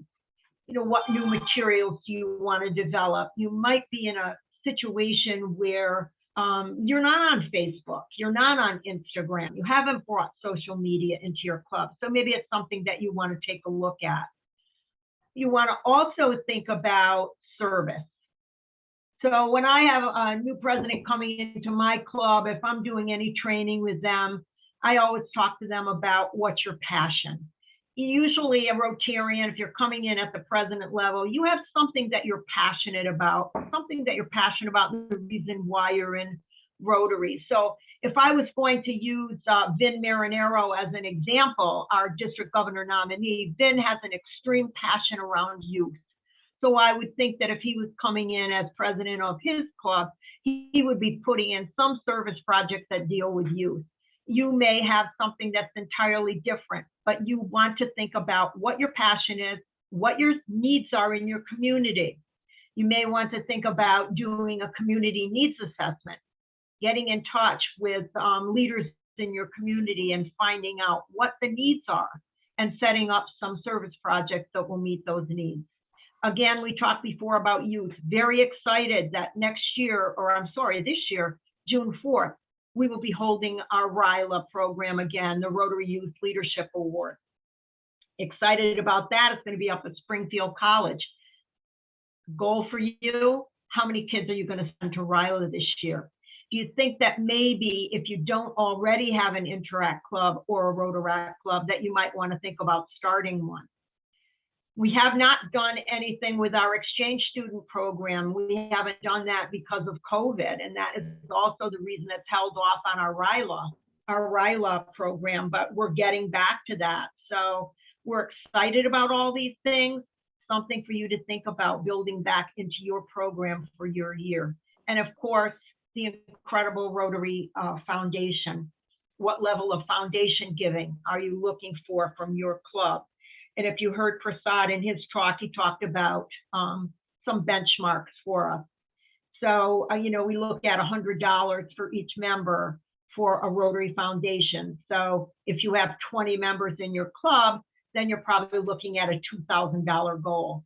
$40 is the benchmark for polio. Again, for 20 members in your club, you're probably looking at about an $800 goal. Again, those are benchmarks. So if you've got a club that has very little giving to the Rotary Foundation, you kind of have to find a place to start and use that as your goal to try to get your people up to maybe $100 a year. But if they are people that are just getting into foundation giving, then you might want to talk with your club and with your board or your club as a whole about what it is that you would be able to do for the Rotary Foundation this year. So let's continue on. So setting goals fosters continuity and leadership. And you'll see that as we move through this program a bit, that you will have an opportunity on Rotary Club Central be able to see past leaders in your club set for goals. That will help you to be able to set your numbers. It enables clubs to track their progress. So you can always, all throughout the year, go into Rotary Club Central and see where you are. It creates transparency. So your club knows exactly what's going on at all times, and it showcases the important work of Rotary Club. Continuing on, we will now go over and take a look at one of the Rotary Club screens, my Rotary screens. To go in and set your goals, you're going to sign on to myrotary.org. Christine went through this earlier. The screen will look like this when it comes up, and you will hover your cursor over the word manage. When you hover your cursor over the word manage, a drop-down box will appear. Let's continue on to the next page. The drop-down box will be called Club and District Administration. There will be a series of categories that will come down under that. You'll click on Club and District Administration, and it will open up a series of categories that you can go in and take a look at. You'll see Rotary Club Central at the very bottom. So when you click on Rotary Club Central and we continue on, it'll open up the dashboard. Now the dashboard is not where you were going to set your goals, but the dashboard is where you're going to be able to look and see how your club is doing. It's going to give you a history on your membership trends and on your gender trends. This is all interesting information. And when you learn how to do this, when you go in and look at this, you will find out some pretty remarkable things about your club. So this particular club that we have on the board right now has about 27 members. And they had 39 members earlier, but their membership has dropped a bit and kind of leveled off. So that's a club that might want to set some membership goals and think about how they can build their club up and try and grow it again. Gender trends gives you an opportunity to look at how many female members you have, how many male members, how many self-described and prefer not to identify, and unreported. So in this particular club, they had 13 female members back in 17-18. Now they have 22, and they had 22 males. Now they have 7 female members and 21 males. So they've lost quite a few of their female members, something that they might want to focus on when they put their membership goals out there. What can we do? What can we offer to bring female members into our club, which helps to build their diversity? When we get ready to set our goals, we're going to move over to the Goal Center. So you can see the arrow pointing up to the Goal Center. You have a whole list of categories on the left-hand side of the screen. You're going to click on Goal Center. Continuing along, this opens up the screen where you will be able to set your goals for the year. Now, the important thing that you need to remember before you start any of this is that you're in the correct year. So box 1 shows the red arrow at the top, and those little arrows on each side of the number will take you back and forth between years, which is great because it'll give you an opportunity to go back and see what the president did the year before, how the club set their goals the year before, and then you can also toggle over to your year. So you want to be in 2022, 2023. The next thing that you're going to do, or this is what I do when I'm doing this, I like to click on the word all, where it says members and engagement and Rotary Foundation giving, service, young leaders, public image, etc. I like to click on the word all. It opens up all the goals, all 25 goals. And you can look at all of them and kind of peruse and see, you know, which ones look most attractive to you or look like they're something that you're going to be able to accomplish in your community and with your club. The next thing that you would do is select the goal, and that's box 2. So you put a check mark in that box, and that opens that little section up. So let's look at the first one, which is club membership. So let's say that you think that you are going to increase your club membership by 2. So you've selected the goal. You're going to enter the value where that pink box is encircled. You will put a 2 in there. And the thing that is most important is that you need to remember to save everything you put in here, because if you don't, when you go back, it will all be gone. And I've learned that the hard way. So you want to make sure that you always save all the information that you put in there. You can go down each one of these categories and select these goals and put in the numbers. You can also make changes to these all throughout the year if necessary. So maybe your goal was 2 and you got 2 right out of the gate for new members. So you may want to challenge your club and increase that goal to 4. So to see if you can bring in 4 members and keep increasing it and seeing what you can achieve. So they're all different categories on here, but like I said, I usually open up all and take a look at all of them. There are 25 goals out there. Rotary International is asking that you would meet 51% of your goals. So you would try to meet 13 of those goals in order to receive the Rotary citation, which we'll talk about in a minute. Let's continue on.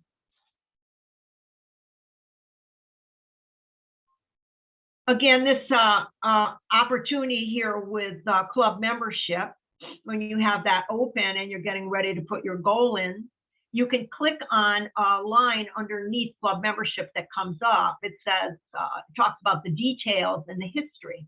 So if you click on that, it will open up and the information that you see on the screen will come down. That information will show the history of what the club has done in membership over the years. It also gives you a little breakdown on the right-hand side in actual numbers. So you have a graph on the left, you have actual numbers on the right. That also helps you to determine what you want to put in for your goal. Continuing along, we'll talk a bit about the Rotary Citation. So the Rotary Citation is the highest honor that you can receive for your club. It used to be called the Presidential Citation. It is no longer called that, and it no longer is the citation with distinction or the gold level, the bronze level. All of that has been removed. It is now just the Rotary Citation. And I don't say that word just lightly. It is the Rotary Citation. Anyone who receives this for their club is receiving the highest honor that Rotary International has to bestow on a club. So it's something that you want to strive for. So setting those goals are extremely important each year. Your assistant governor can assist you with setting those goals if you don't know how to do that, if you're struggling or have questions on where to go to do it. But as I said earlier, you're going to go into My Rotary. You're going to go to Manage. Drop-down box will come down with Club and District Administration. You will toggle over and select Rotary Club Central, and Rotary Club Central will open up. You will go to the Goal Center, and that is where you will put your goals in. This is not about you as the president of your club. This is about your Rotarians. So one of the things that disappoints me the most is when I see a club that works so hard and does such incredible work, many service projects, and the president has never put the goals in for the club. The club never receives the Rotary Citation. The club is never recognized by Rotary International. And that is extremely disappointing because the work is being done and that club should be recognized for that. So please, as president of your club, go in and set your goals and update those goals. You will update them on the service side. There's a dashboard that will open up and you will be able to do some updating. We didn't put that in today, but we certainly can talk more about this at the district assembly and get into more detail on this. Also, I am more than happy to help anyone with this. I'm dglfurai2122@gmail.com for anyone that would want to reach out to me and has any questions. The Rotary citation is a strong indicator of the president's leadership. It is not about the president's performance. It's about you leading your club, setting up different service projects, and then putting in the results of those projects, putting in the results of the members that into your club. If you don't have an Interact club, it may be something that you want to try to go out and do. Same thing with Rotaract. It's about putting in your goals for the Rotary Foundation. There's a whole list of services that you can enter and work on. So this is the easy part. Go to Rotary Club Central, review the available goals that you have out there, achieve those goals, and then report your achievements in Rotary Club Central. And then when you find out that you have made the Rotary citation moving along, you will see the word celebrate. And that's what you want to do. You want to be able to celebrate the achievement of your club. You have until June 30th to get your goals in, to get your goals updated, to go in and put in all of the volunteer hours, the number of projects that you did, the number of folks that worked on your project. And then sometime around October, you will know if you have been officially honored with the Rotary citation. There's a report. We can talk more about this at the district assembly, but when we opened up the screen earlier on My Rotary and we clicked on manage and the drop down box came down, you would see the word reports in there. I think it's right above Rotary Club Central. The report category will open up and you'll be able to go to club awards, and under there will be the Rotary citation. If you click on it, it will let you know how many goals you have made, and if you have goals that need to be made that haven't been updated yet. So that's a great place to go to find out where you are up against the Rotary citation right now. But remember, if you haven't put any goals in, you are never going to earn this citation. So you want to make sure you do that. Also, make sure that you've paid your club dues.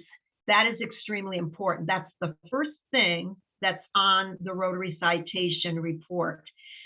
You will get an invoice from Rotary International in mid-January and then again in mid-July. The dues to Rotary International must be current in order to qualify for the Rotary citation. So I'm just mentioning that as well. So if anybody has any questions on putting in your goals, the reasons why we put in goals, any of the goals that are out there, please feel free to put your questions in the chat box. And if anyone, again, would like to get in touch with me, needs any help on this, same thing with the AGs, I'd be more than happy to answer those questions as well. One of the things I have here from Rotary International is some frequently asked questions. So we have a little bit of extra time. I'll just pop through some of these things, and then if there are other questions, you can certainly answer those.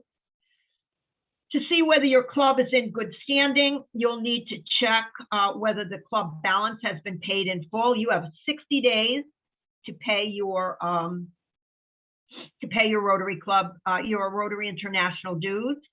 And again, as I said earlier, you can check your daily club balance by going to manage and then club administration and then on to club finances. And there you will see a copy of the invoice and it will tell you if your invoice dues have been paid. Again, those dues are due mid-January and mid-July. What if social distancing has made it hard for us to achieve some of our goals? The current process that's set up right now in our goals are to check goals that are achievable and relevant. So when you're going through those 25 goals that are listed out there, you don't want to pick goals that you're never going to meet. You want to pick goals that you will be able to achieve. So that's really important that you pick the ones that are achievable and relevant, but also not all those goals require in-person gatherings. So there are goals out there that you can meet, whether we're in a pandemic or whether we're not. All Rotarians can see the goals that the club president, secretary, treasurer, membership chair, etc., has set up for any given year. So if a member doesn't see that goal in the incoming year, it might be because one of those officers hasn't set it yet. But you do have the opportunity and look at that information. Now, here's an interesting question here. Is our club still eligible for the citation if we achieve different goals than the ones we set at the beginning of the year? So Randy and I have talked about this quite a bit. We are both pretty passionate about setting goals and the Rotary citation. And, you know, Rotary International looked at the Rotary citation as an award and not as a punishment. So it's probably a good idea to set more than 13. If you don't make some of those, you will have enough that you'll qualify for the citation. But this is Rotary International's take on it. If club leaders find that a goal that is set at the beginning of the year is going to be unattainable, but another will be attainable, they can edit the goals selected at any time during the year, as long as more than half of the goals are reported as achieved by the end of the Rotary year. The club will be eligible for the citation. So if you have selected something that is part of the 13 goals, and one of those is just absolutely not possible for your club to do, but you are hitting on everything else, then you may want to select another goal in its place and replace that goal. But in Randy's thought process is that if we set more than the 13, we'll have some of those other goals to fall back on in case we don't meet it. So it's just kind of a couple different ways to look at it. Where should I enter my club's accomplishments? The achievements for the data-driven goal. So now, like a membership goal, that is being fed from Rotary International, so you cannot make changes to the accomplishment. As you bring new members in, that number will automatically change on your report. The Rotary Foundation giving is updated from their database, so you don't need to put those numbers in. You put the goal in, but the number will automatically feed from Rotary International. So if John Doe in your club silently goes in and makes a $100 donation, no one knows anything about it, you'll see $100 pop up in that achievement area on the report when you go in and look at your goals. Why are clubs asked to choose at least 13 goals to achieve for the citation? Allowing clubs to choose their goals provides flexibility and recognizes that some goals are more important or achievable than others. And this will vary from club to club because not all of our clubs are the same. We have some really big powerhouse clubs out there with 60 members. We have small clubs out there with 10 members. Their goals are significantly different. There are 25 goals in total. You are being asked to achieve more than 50%. So again, you're being asked to achieve at least 13. Can members who aren't club leaders enter a club's accomplishment? And the answer to that is no. However, a club president, secretary, or treasurer can delegate online access temporarily to a member to allow them to enter a club's accomplishments in Rotary Club Central. And how can you see your progress? Members who have My Rotary accounts, which we all should have, can go into My Rotary, again, go to Manage, then to Club and District Administration, and then toggle down. You'll see the word Reports. You can click on Reports, you'll move to the Awards section, and you will see the Rotary citation. When you click on that, it will open it up and let you know where you are. So this week, I went in and looked at all the clubs in our district, and I will tell you, we have several clubs that have posted no goals at all this year. So I will be speaking with our assistant governors about that. We also have a lot of clubs in there that are on their way to getting the Rotary citation, which is really exciting for those clubs. So please, if you have not put your goals in for this year, anyone that's on that's the current president, go in and take a look at that report. Again, if you need help, please contact me, contact Randy, contact your assistant governor. They can all help you. You can also, new presidents coming in can go in now and put your goals in. You will need your foundation goal to be in and your polio goal to be in for the district grant. That's one of the prerequisites that Eileen asks everyone to do to make sure they have their foundation goals in. So you're going to go on the district grant call. We've got a couple opportunities coming up for the district grant webinar so that you can qualify to apply for a district grant. And one of those things that you will need to do is also to have your foundation goals in there. So if anybody has any questions, please feel free to ask. And if you are lucky enough or will lead your club to success this year, please celebrate with your club. Receiving the Rotary citation is an incredible achievement and something that a club should be very, very proud of, because it is the accomplishment of every Rotarian in your club in order to receive that. So thank you very much. Okay, go ahead. Joanne, we have one question in the chat that was not answered. Really, it is from Missy Myers of Putnam. Missy, you're great at asking questions. Thank you so much. How long have goals on Rotary.org and the citation been available for tracking? I've never heard previous presidents speak about this before.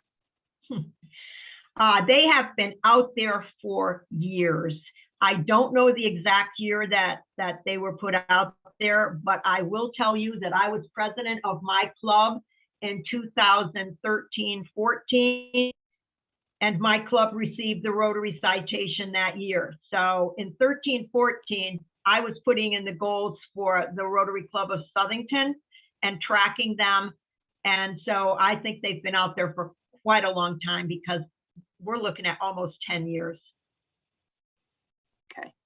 Thank you very much, Joanne. Could you introduce our next speaker, please?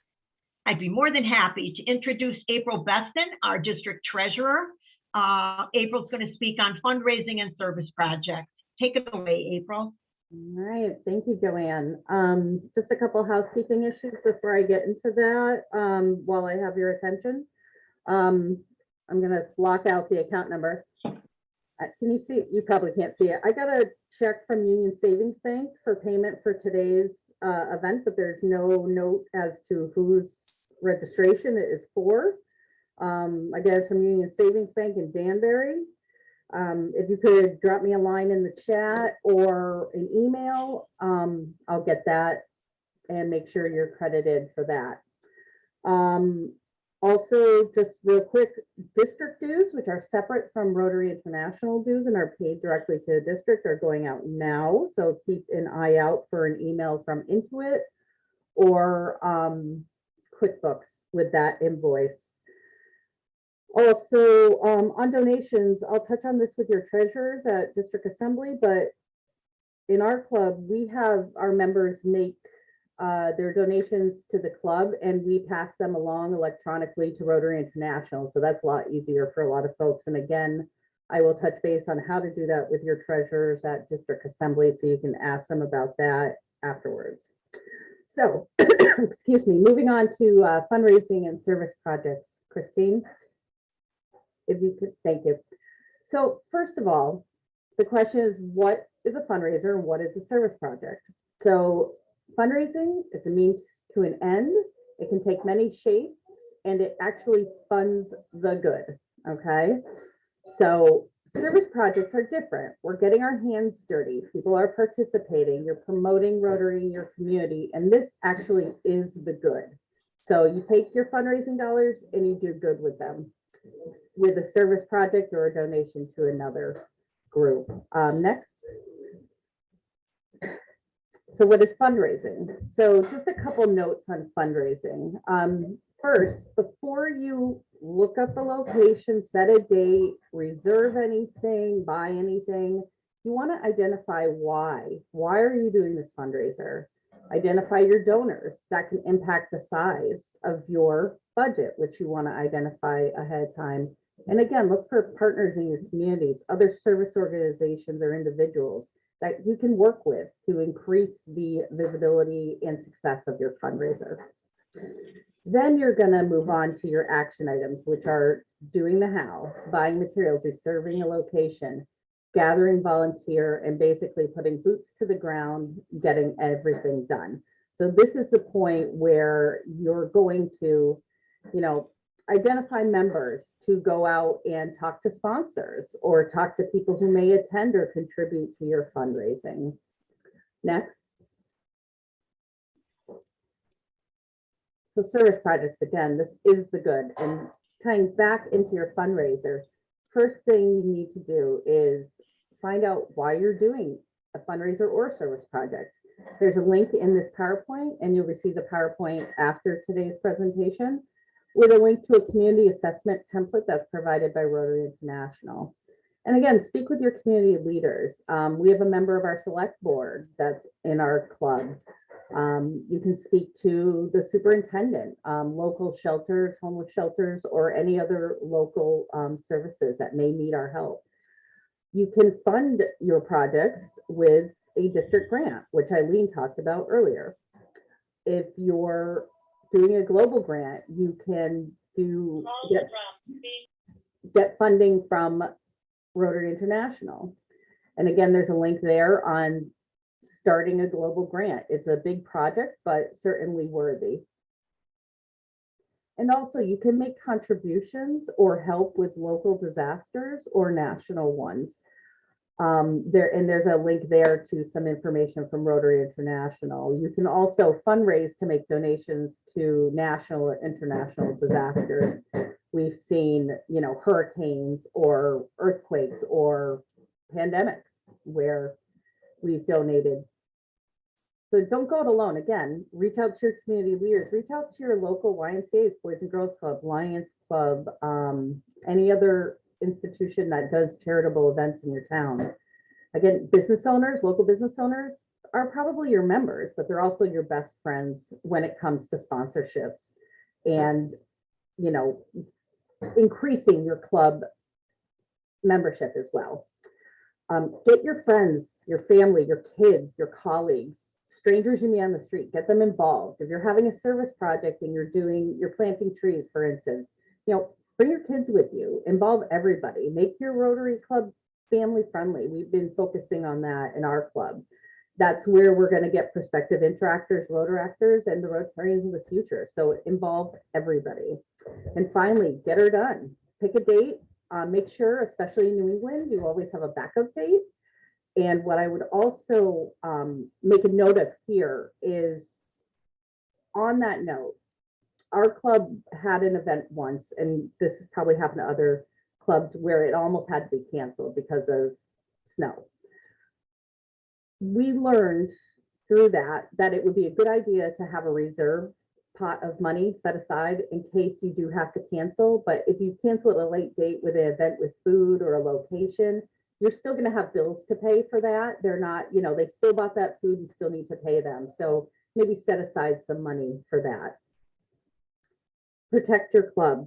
So insurance, there's a link there to Rotary International and how to log in. If you have any questions about that, you can contact me or our immediate past district governor, Mark Glass.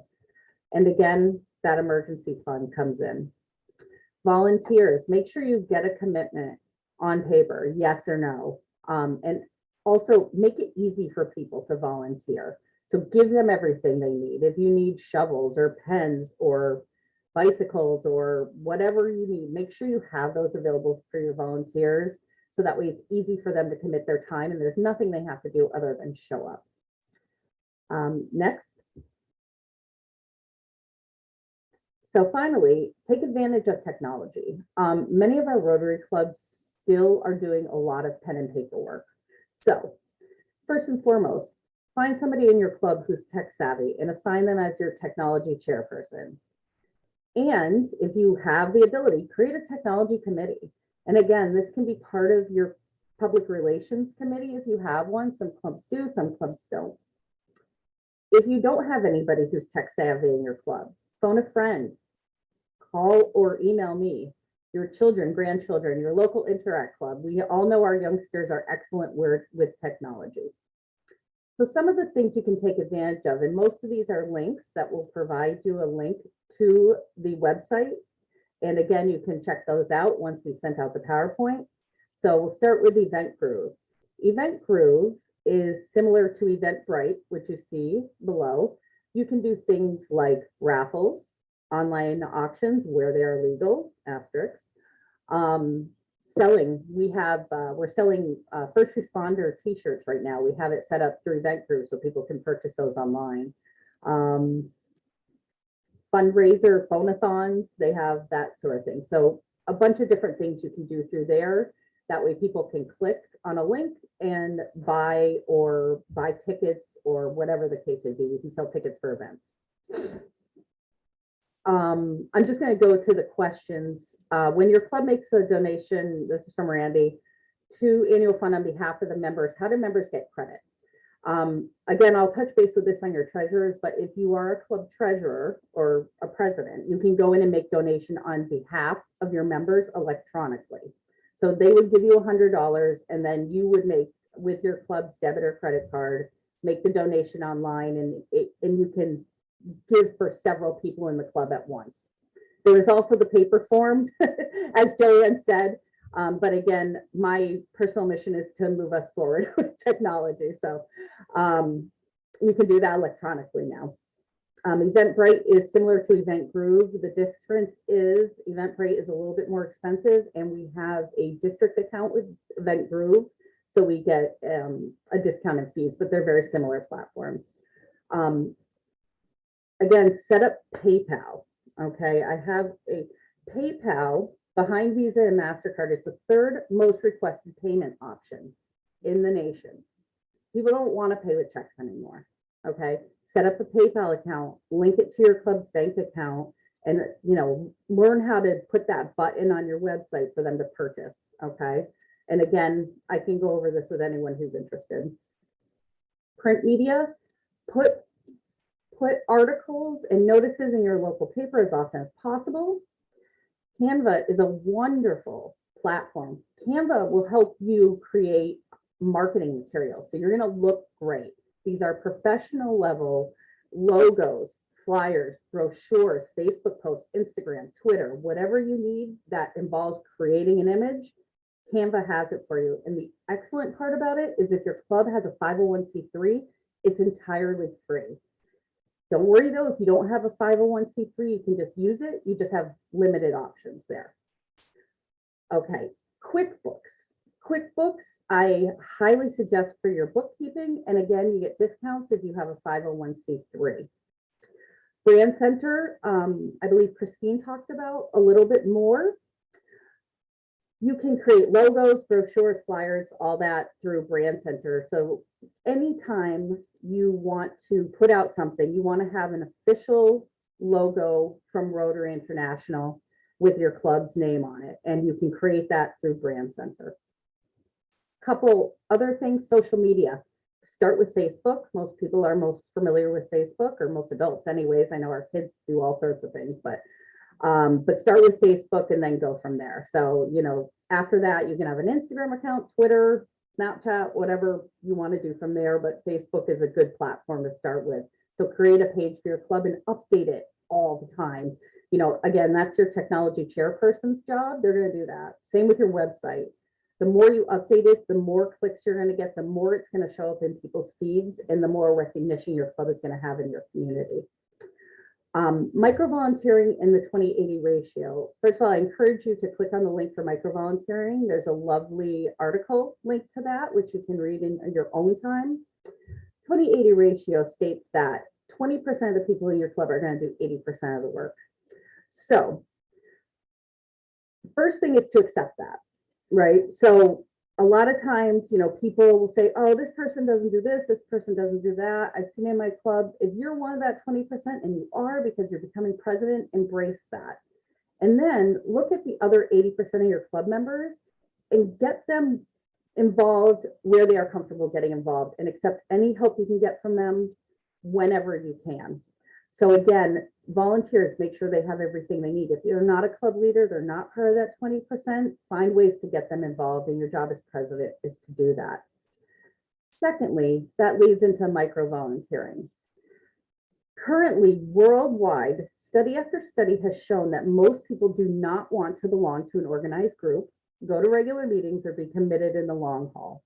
However, most people do want to help with their time or talent on one-off occasions. So what does this mean for your club? It means you don't have to limit your volunteers to the people in your club. We've seen a decrease in membership, and this is why. In this crazy busy world, most people do not want to belong to an organized group. And we want to increase membership, that's great. But we also want to increase the amount of people who are familiar with Rotary and can help us do the good we want to do. So how can you do that? Eventbrite, EventGroove are great ways. They have volunteer platforms that you can get people to sign up to volunteer, and you can blast that on your social media, and you will get people to help you. And you know what? Some of those people may help you 2 or 3 times, figure out they love Rotary, and become a member. So don't limit yourself to your club members. Make sure you include your entire community in your fundraising and service, especially service projects. I'm going to stop now, and I'm going to ask for questions.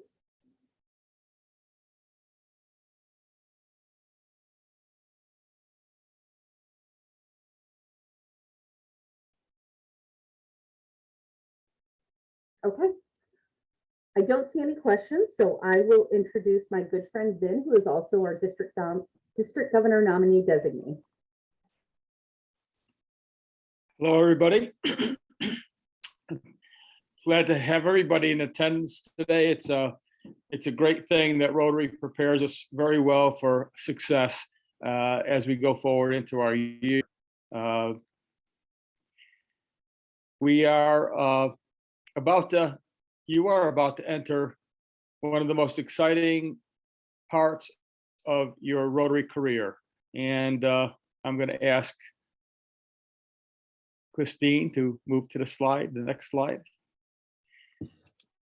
Now, whether you actively sought to be president, or as sometimes happens, you were nominated when you're out of the room, you're about to embark on one of the most rewarding journeys that you will have as a Rotarian for your club, your community, and the world.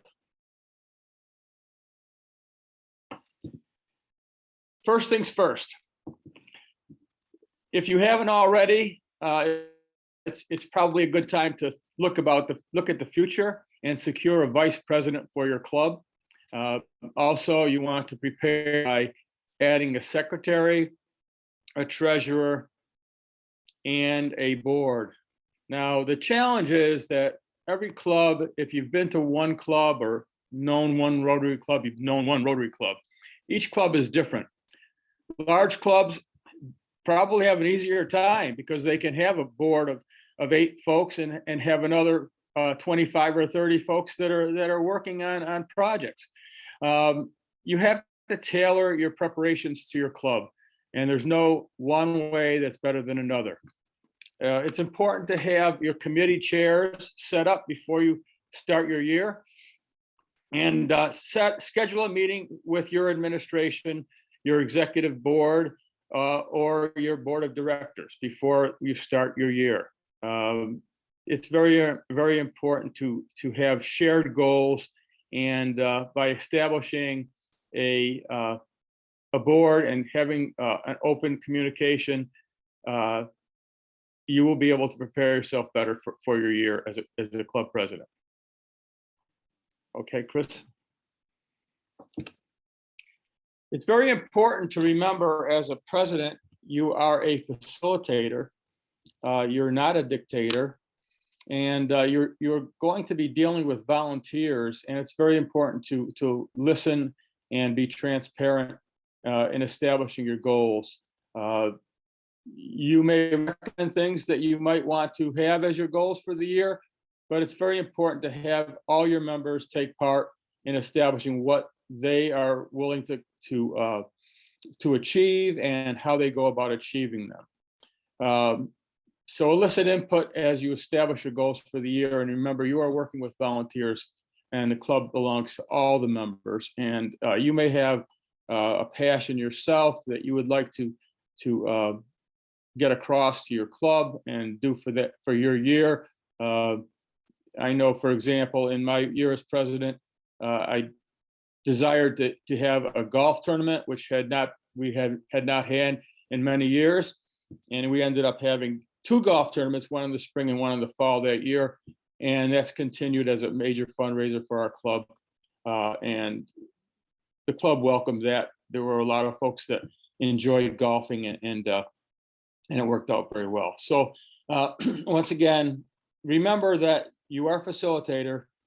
You may recommend goals, but you have to listen. And you may win some, you may lose some. You may suggest something that people might disagree with, and you have to be open to the fact that you can go in another direction and still have a successful year as a club president. Okay, Chris? Okay. Once again, there are different committees that need to be set up. Now, you can have committees based on the number of members you have. Now, certainly, if you only have 12 members in your club, having one member in a committee doesn't really do too much. So I would recommend deciding on ad hoc committees as you need them. For example, membership's very, very important. You can discuss that with your entire club. If you have a large club, that may happen in the board of directors meetings. Smaller clubs, you may need to talk to individuals. And once again, as everyone has said, find a passion. Fundraising, the same thing. For a smaller club, everyone has to be engaged in the fundraising and the service projects, and also your youth projects. Those are important pieces of what you might want to be achieving during your year. And so ad hoc committees are very important for your club. Okay, move on. It's very important to communicate. You can't keep things to yourself. Transparency is very, very critical as a club president.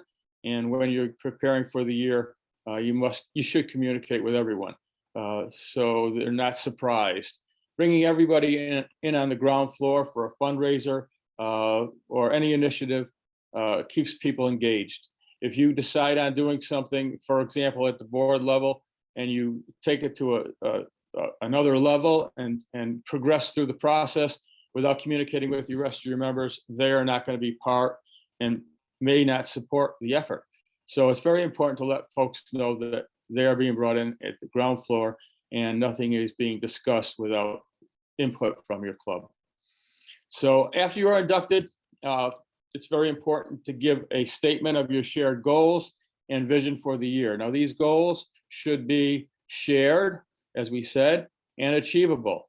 And that means that you really have to get input from your membership in order to have those goals achieved and develop a vision for the year. Okay, next. The good thing about Rotary International is that you have a lot of support. Maybe when you took on the task of becoming president of your club, maybe you were really excited about it, or maybe it was just by attrition because there was no one else that wanted that job.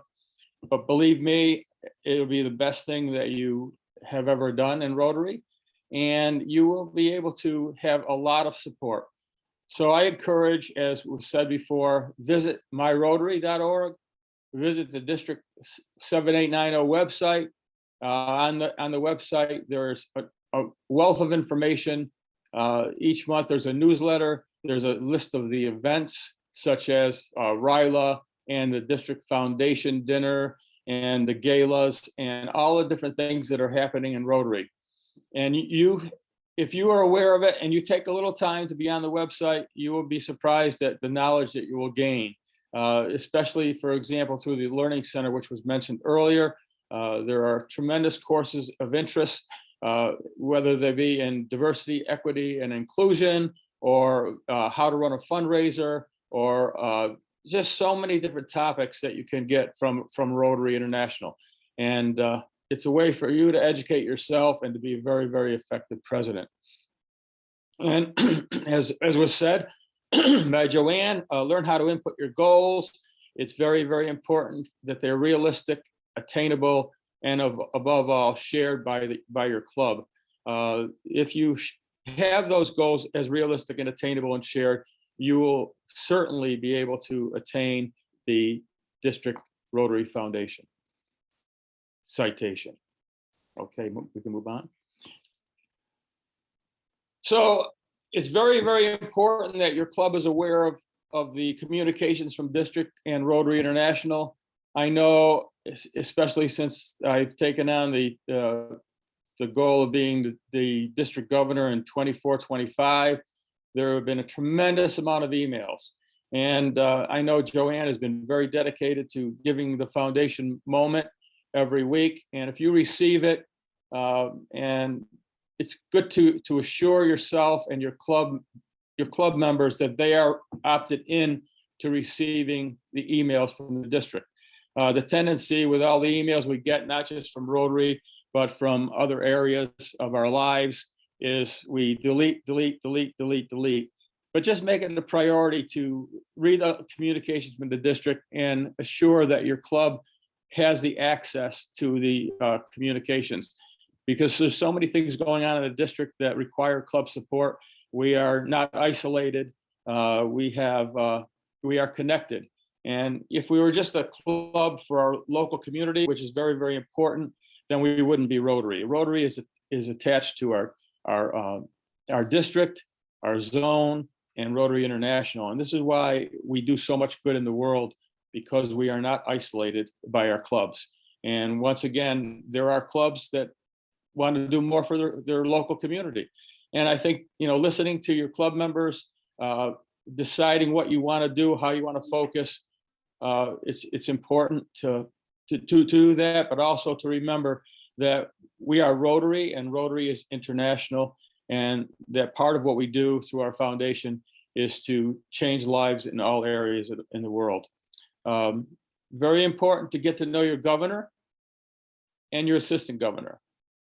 And when your governor comes to meet, there are some guidelines. First of all, make sure that your governor is designated as the speaker for the evening or the day, and make sure that your program, the main part of your program is the governor. You may do some administrative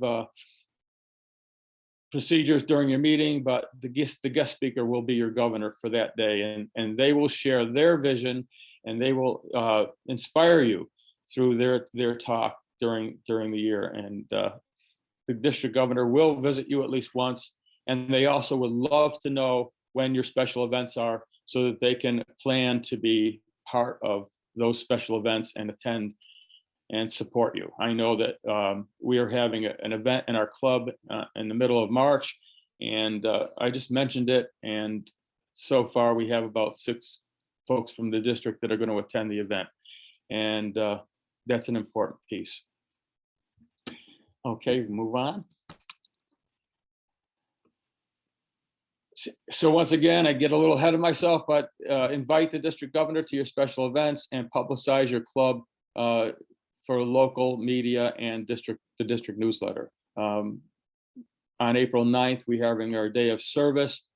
Maybe it's a day that's going to continue in the future, but oftentimes we say that our Rotary does not toot their own horn, and we're kind of humble in our service, and that's a good thing. But remember that our members and our future members are attracted by the good things we do in the world, and they are inspired by what we do. Next slide, please. Okay. I'd like to just wind up before I introduce the next speaker by saying that there's three things that I recommend before you begin your year as president. One is organization, two is inspiration, and three is communication. You are going to be prepared. There are plenty of resources for your preparation. And certainly you are embarking on one of the most important parts of Rotary. As Dave Mang said, you are one of the most important people in Rotary, and the most important part of Rotary is not the Rotary International President, the district governor, the assistant governors, it's the members of Rotary. And because you are organized, you may have to inspire, and by communicating, you will be able to carry through that inspiration. I see there's some chats. I'm not sure what people are chatting about. Someone said communication is key in our organization, and we are an evolving district and organization. Does anyone have a question for Vin? If so, would you please put that in the chat now? Any questions at all for Vin? If you think of it later, you can put it in the chat and we'll pass it on to him, or you can find him on the District 7890 website, and Yes. easily you can contact him later on. And I will get Alright. back to you, and as with most of our district and assistant governors. And that brings me to the segue of introduction of our assistant governors. I would like to introduce Randy Saboski, and she is our district assistant governor coordinator. And believe me, she is very efficient at keeping us on track, setting up our meetings, and coordinating our efforts. And so Randy, would you take over? Thanks, Vin. Good morning, everybody. As Vin said, my name is Randy Saboski, and I am the Assistant Governor Coordinator for the district. Today, I'm going to talk briefly about what an Assistant Governor is, what they mean to you and your club, and who the Assistant Governor is for you and your area. So what is an Assistant Governor? I'm going to kind of break it down. So our district consists of 55 clubs. And those 55 clubs are broken up into 10 different areas. You have area 1, area 2, so on and so forth, up to area 10. Each area consists of anywhere between 3 and 6 clubs, and they are assigned an individual to support the club and answer any questions as it relates to Rotary that they might have. That support person is an assistant governor, or an AG for short. The role of an assistant governor is none other than to be the support person, the district support person for you and your club. They're the liaison between your club and the district. The AG is there to help answer any questions that you have about Rotary, whether it's at your club level, our district level, or internationally. If for whatever the reason they're not able to answer your question, they're going to be able to put you in contact with somebody who can or provide you more detail on answering those questions for you. Their role is also to keep you informed on what's happening in the district. So whether it be, any upcoming events that the district is having, webinars or meetings, they're going to be the person that keeps you up to date on that. So maybe your assistant governor told you that today was happening and they helped you sign up for the events. They're going to reach out to you probably once a month. Email, phone call, text message. They're just going to say, hey, hi, what's up? How's it going? How's the club doing? Is there anything that, I can help you with, the club can, or the district can help you with? They're probably going to stop by a couple of times throughout the year and just to visit your club and to join a meeting. Again, none other than just to say, hey, hi, what's going on? And what can the district help you with? So really, the role of the assistant governor is just to be your support person from the district to answer your club's questions that they might have as it relates to Rotary.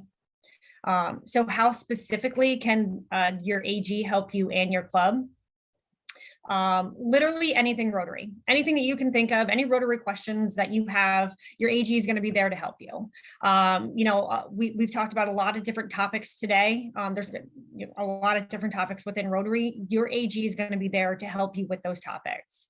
I'll go over a couple, but again, we did talk a lot about these today. So a lot of your questions that you might have from today, if you don't know who the right person is to ask that question, start with your AG and they're going to be able to kind of help you and navigate you in that correct direction. But goals. So Joanne talked a lot about goals, the Rotary citation, inputting your goals, doing all that. Your AG is going to be there to be able to help you from start to finish with goals, help you creating them for your club, help once you have those goals, helping you input those goals into Goal Center in Rotary Club Central. Once they're in there throughout the year, reviewing those goals for you and helping your club achieving those goals. Service projects. Maybe your club needs a new service project. Maybe all of your service projects have kind of run their course and you need help ideas with service projects. And you're like, you reach out to your AG, hey, we need some help. So your AG can be there to help you create a new service project for your club. Or if you really like the projects that you have and they just need to be like jazzed up or spiced up a bit, your AG can be there to help you with that as well. Once you have your service projects and you've thought of them and you've completed them, your AG can be there to help you input that into Rotary Club Central, which kind of helps qualify for the Rotary citation.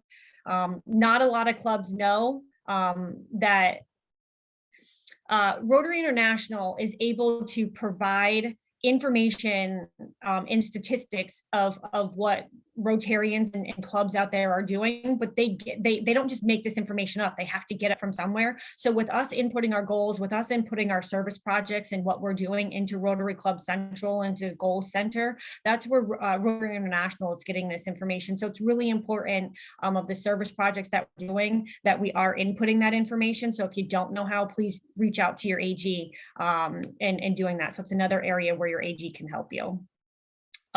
With that, I talked a little bit about the citation. So your AG can help you understand what citation is and what it means for your club, help you and your club achieve it for your Rotary year. There's nothing, there's lots.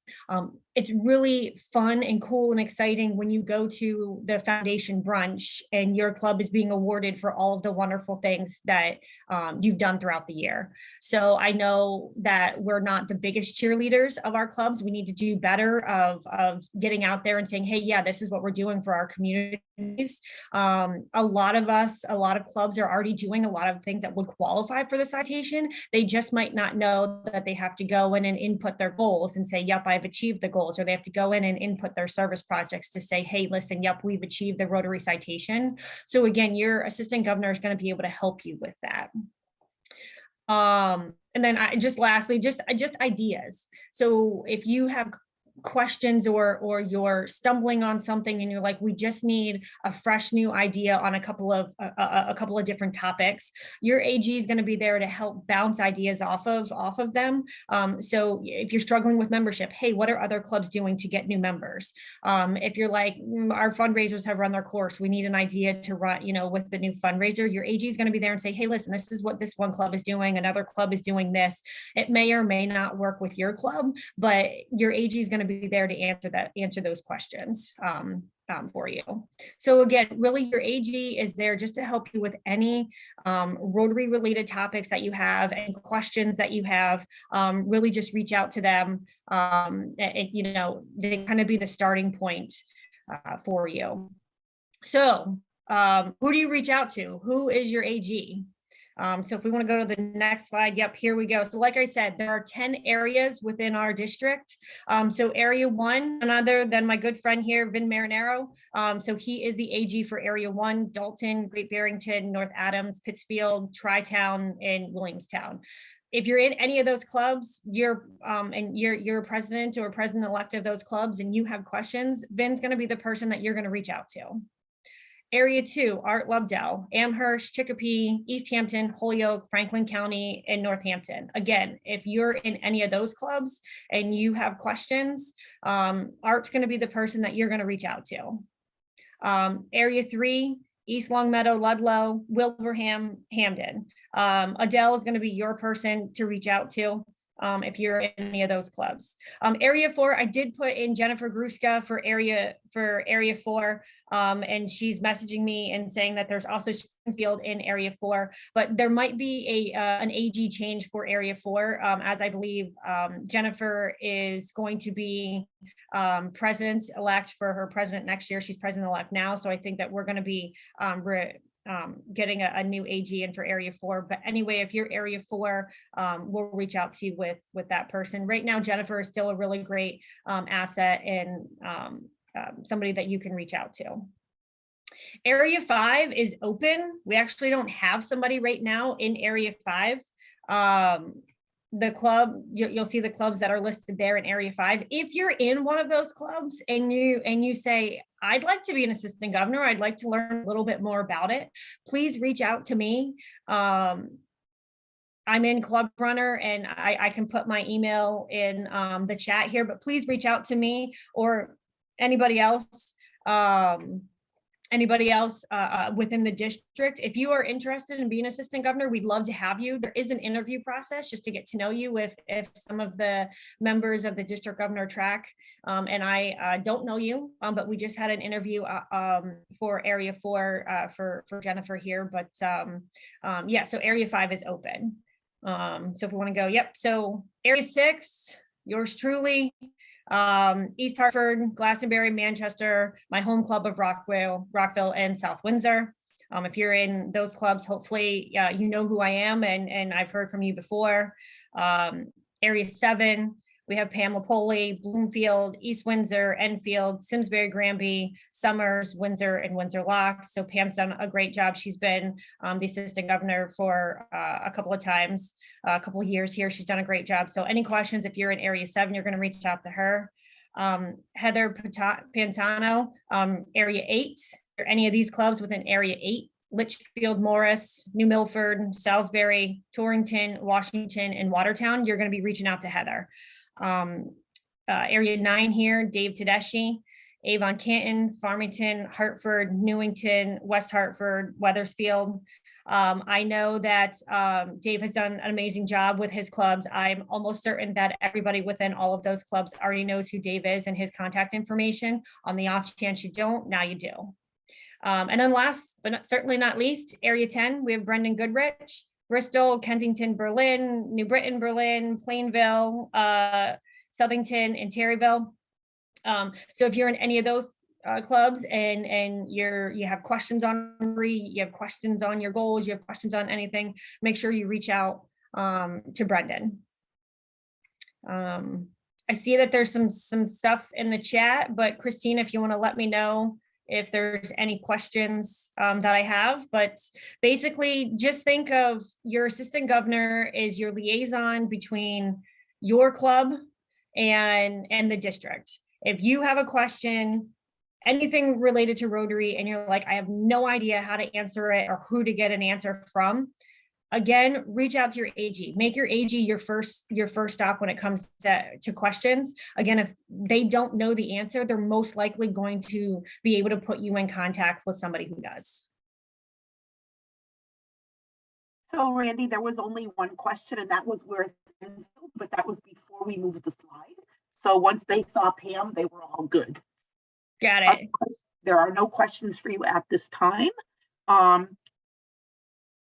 Yeah, so I might miss, I do apologize. I see Joanne has, I might have missed some. Like I said, I think Area 4, I forgot to type in Springfield. I apologize. I hope not hurt feelings. I tried to get 55, 56 clubs, but not perfect. So apologize, I missed a couple.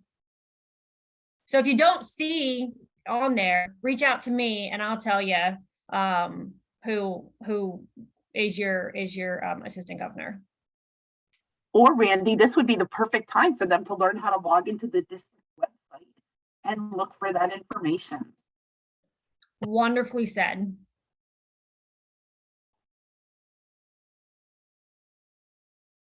That's it. So I'm going to send it back to our fearless leader for next year, Randy Chappelle.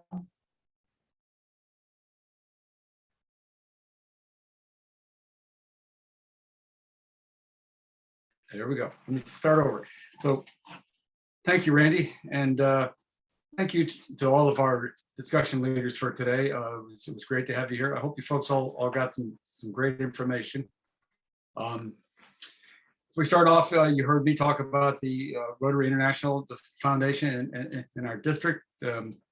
One thing to note there is that when you finish your terms as presidents, you can either, as Randy mentioned, go on to be an AG, or there's positions open at the district. So if you're thinking that you'd like a little growth, there's always areas in the district where we're looking for help. Then we heard from Prasad talk about the foundation. Prasad is always just a wealth of knowledge, and we thank you that. And talked about donating to the annual fund. And for those who find it difficult to come up with one big amount every year, maybe the $100 is a lot. You can do Rotary Direct. You can do $10 a month, and it'll hit your credit card, and it's just so easy to do. I mean, that's how I do it. So there's an option there. Eileen talked to us about grants and whatnot. Keep in mind the grant seminars coming up, one this month and one next month. You want to make sure you have 2 people from your club attend those. And we heard from Dave Mangs talked to us about Interact and Rotaract. Those are areas that our district has been losing membership in over the years. So we're going to work on that. Joanne talked to us about the importance of setting goals. It's important for all clubs to have goals, because this kind of sets the tone for your year. One thing I would say is that don't make the mistake of letting your enthusiasm get ahead of your realism. I made that mistake when I was president. I was going to bring in all these new members and do all these great things, and halfway through the year I said, oh my God, what did I do? So just sit down, with your club, as I think Joanne mentioned, involve your club. It's not a one-person decision. Involve your club, your board, and get together. And that's the best way of success on your goals. April talked to us about fundraising. Fundraising is it's difficult for a lot of clubs. What do we do? The ones we have in the past haven't worked. What can we do for some new ideas? So you should have got some great ideas, April. Then talk to us about your year. There is a lot of things as being president, you are the leader of the club. You're not the supreme leader, but you are the leader. They look to you for direction, then gave you some great ideas there.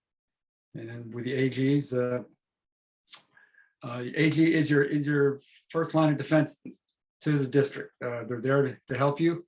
Ask them the questions. If they can't get the answers, they can come to us. But you can always reach out to us too. If you have questions, you can ask any of us. You can ask Christine, Joanne, myself. We're more than happy to help you. But your AG really should be your first line for questions. So we got some upcoming events here. So Foundation Galas is coming up here next week. It's a virtual event, February 23rd at 8 p.m. If you haven't registered, please do so. It'll be a great event. The link to register is on the district website. Northeast Pets. Hopefully all you president-elects have registered for Northeast Pets. If not, please do so. It's a virtual event, March 4th and 5th, the afternoon of the 4th and the morning of the 5th. Some of what you heard today will be expanded upon. So like I said earlier on, this is all high-level stuff today. Some of these topics we'll go into a bit more in depth. Some topics you may have thought, well, how come we didn't talk about membership? How come we didn't talk about DEI? That's going to be covered thoroughly at PETS. Joanne mentioned the Rotary Day of Service coming up April 9th. Hopefully all the clubs are signing up to do something there. District conference. Anybody can attend the district conference. It's not just for club officers. Anybody can. That's April 29th at the Southbridge Hotel and Conference Center in Southbridge. You should come. It's a great event.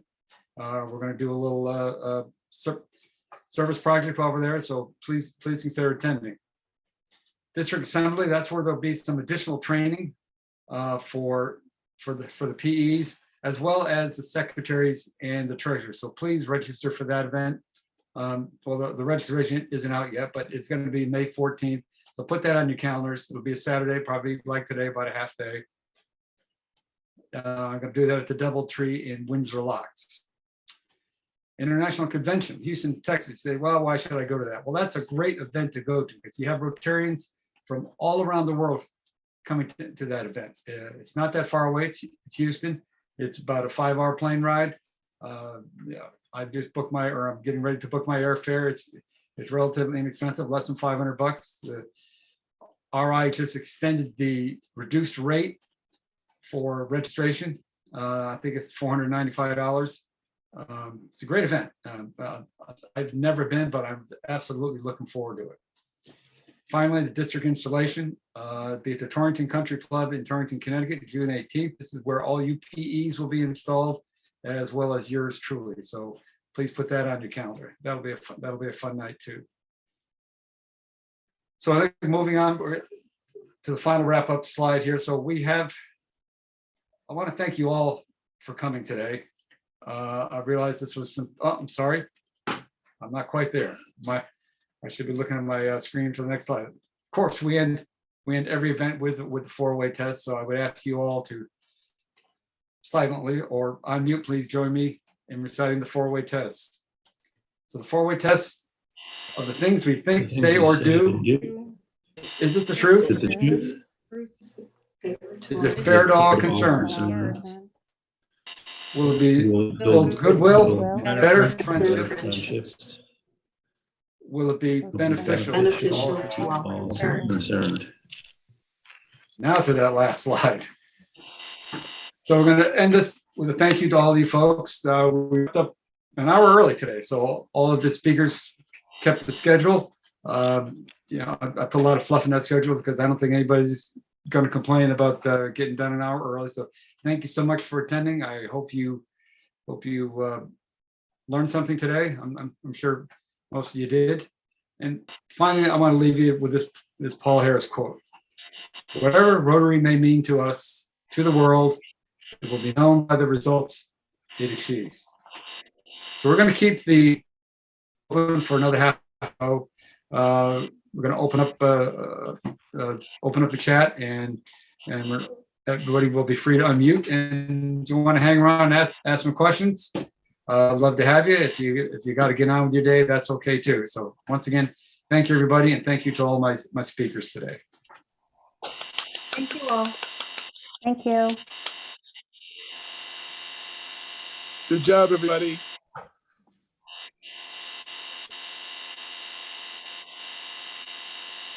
Yeah, If great you don't job. mind, I have a quick question. I was curious about not being part of the budgeting process in my club previously.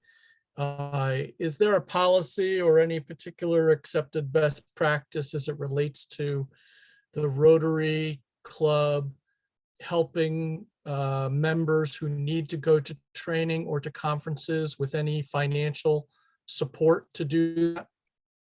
Yes, Dave, sorry, Randy, I figure that's my. Go right ahead.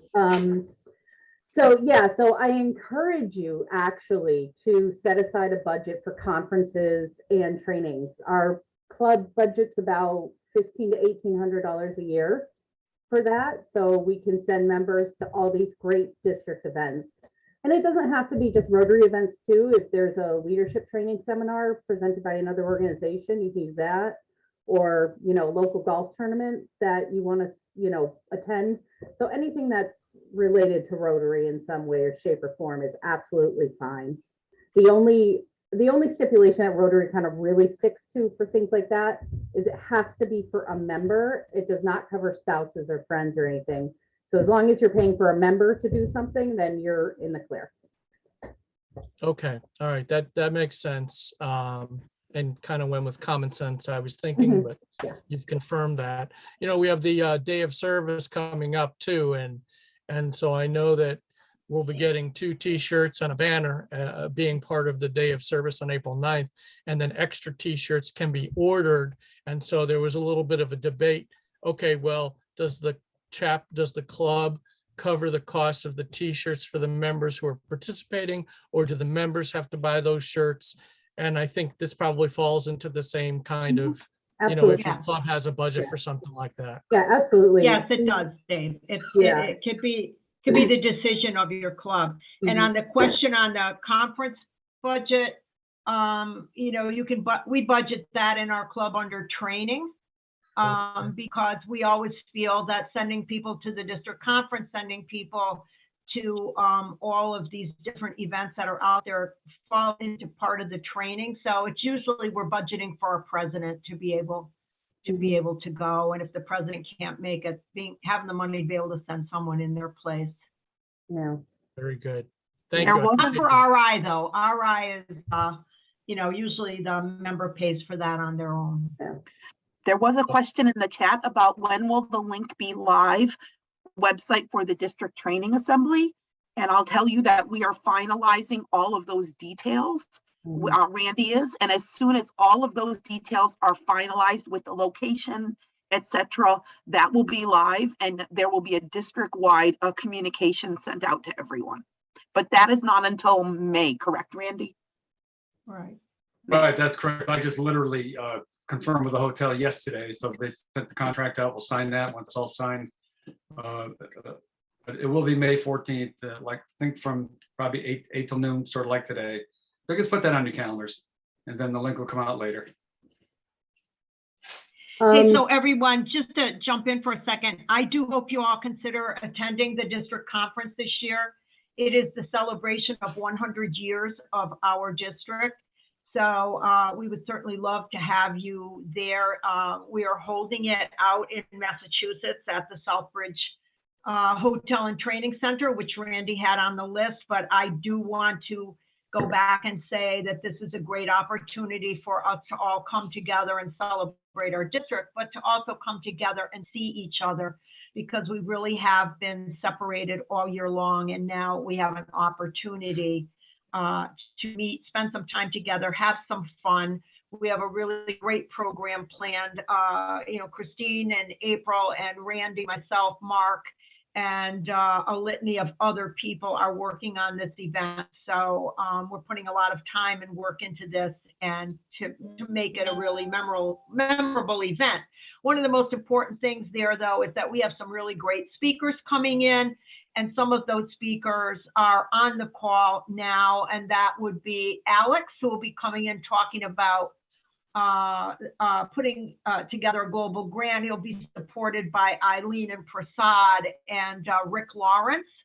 So if you have a club that's interested in global grants, there's an opportunity for some in-depth learning on that. We also have Dave Tedeschi coming in to speak on human trafficking, an incredible program that the Newington Club is running. We will also have some speaker that will be speaking on public image, which will also be extremely important, because Rotary is not a secret anymore. It's time, you know, we are out there to get the word out on our organization. So if I missed anybody on that speaker list, I apologize, but we do have some good speakers coming in this year. So we look forward to anyone that's able to make the district conference. And again, as Rotary, as Randy mentioned about RI, it's in Texas this year. We have all signed up for that, and we're excited to be going. None of us have gone to an international conference in the last 2 years, so it's Joanne, time there's- to get back out. Sorry about that. Go Joanne. ahead, go ahead, There's a Christine. question for Randy in the chat. Yeah, I and see it's that, from from Alex. So, in Pittsfield. so there will be a session on my Rotary and Club Runner at Pets. We give them a general idea of what we want them to talk about. So I don't know 100% what they're going to talk about, but keep in mind this pre-Pets as well, and all these training things. It's all about you guys. So when you guys come back from Pets, that's about the time that I'll be working on the subjects for the training assembly. Send me your ideas. Tell me what you want to know. I mean, when we do these things, we kind of do our best guess. I was a fairly young president, well, young as in young in Rotary, not young in age. So for me, it was a different experience going to any Pets, where somebody who's been in Rotary for 20 years some of today might have been, I don't want to say boring, but repetitive for you. So, but after you attend pets, think about what didn't you learn? What do you want to know about? Send me an email and I will do my very best. I can't get 15 subjects in one day, but because I don't think you want to be there all day, but tell me what you want to hear and we'll talk to you about it. PETS stands for President-elect Training Sessions. So we every year go through surveys and we talk to people and we come up with the topics that we feel are the most important to get you all ready to be presidents. Even if you've been president before, as you know, things change in Rotary. So we want to make sure you have the most up-to-date information. The best way for us to know what you need to know is for you to tell us what is lacking in some of these trainings. So you should absolutely feel like you can reach out. We used to never talk about how to start your My Rotary account. That was never talked about. We just thought people did it. And now we realize that there's many people who have never really logged into the international or the district website. So we are learning, but these are called pre-PETS President-elect training sessions. Then you go to the big President-elect training session, but we all are constantly learning. And the best way that we can do the best job is for you all to let us know what you need to know. Hey, and by the way, I just wanted to mention, there is a report out there that can tell you how many people in your club have logged on to My Rotary. It will give you an idea of the folks in your club that don't know how to do it. And maybe you might want to do something fun, a training program at a meeting to help people learn how to sign on to My Rotary, because I think Christine mentioned before, there is just so much information out there and so many things that you can learn about this organization. But if you've never signed on, you're never going to have that opportunity to see it. I don't recall if Joanne mentioned this, but if she did, it's certainly worth mentioning again. So if you've never been to the Learning Center, go there. There is just an amazing amount of courses in there on almost anything you would think about Rotary. Most of the courses are relatively short, under an hour. There's a few that are multiple hours, the bigger ones. But you know, go in there, look around, and when you think about things that you're nervous about as being a president, maybe writing, well, not writing grants, but setting goals. I'm sure there's something in there about goals. There's strategic planning, things like that that you maybe not know how to do. You go in there, you'll probably find something in there about it. And that's all available right on the learnings, right on the My Rotary under Manage. They ask And questions. you get a certificate too. They asked questions about how long that we were monitoring goals. Most Rotarians are aware of resources that are available.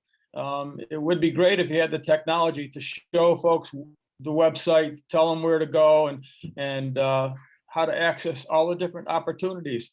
It would enrich them as Rotarians, make them feel connected to Rotary International, also allow them to be connected to our district through the newsletter, which praises all of the clubs for everything they do.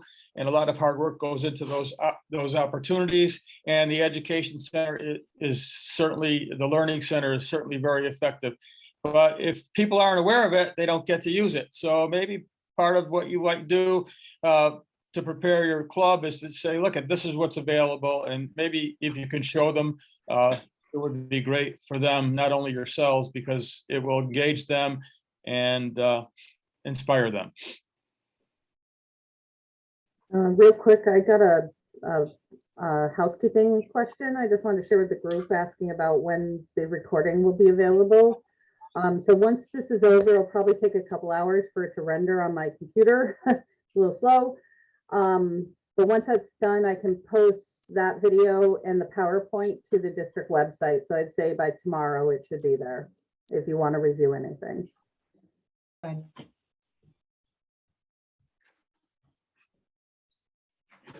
So April, do you think we'll put I would think we put a link right on the homepage of the, down on the left side somewhere. I can't recall what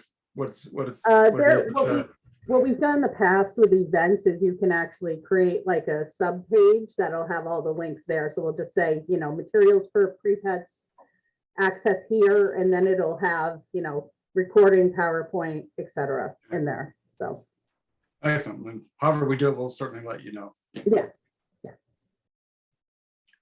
Anything else? Any I- concerns? Anything you guys? Well, I wanna just talk wanted about? to say, Randy, good job on this training. I think, you did a good job. You had some good topics and they were fairly detailed. So thank you for all the work that you put into this. I know you put a lot of work into it. So thank you very much for getting our Well, presidents prepared. Good job, Randy. And good job Well, thank to you. everybody else that had a You part. guys in made this. the day, all you presenters. Greatly Thank you. appreciated. Thank you.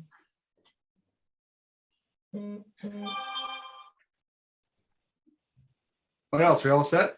Looks like people are starting to say goodbye. That's great. We as leaders can stop talking in case any of the people attending want to just visit. Yeah, Now, we can never stop talking. we never stop talking, Christine. Did a great job. Thank you. Have a great day. All right, folks. Okay. Well, if there's nothing else. We'll let you all go and get Bye, started with your day. everybody. Bye.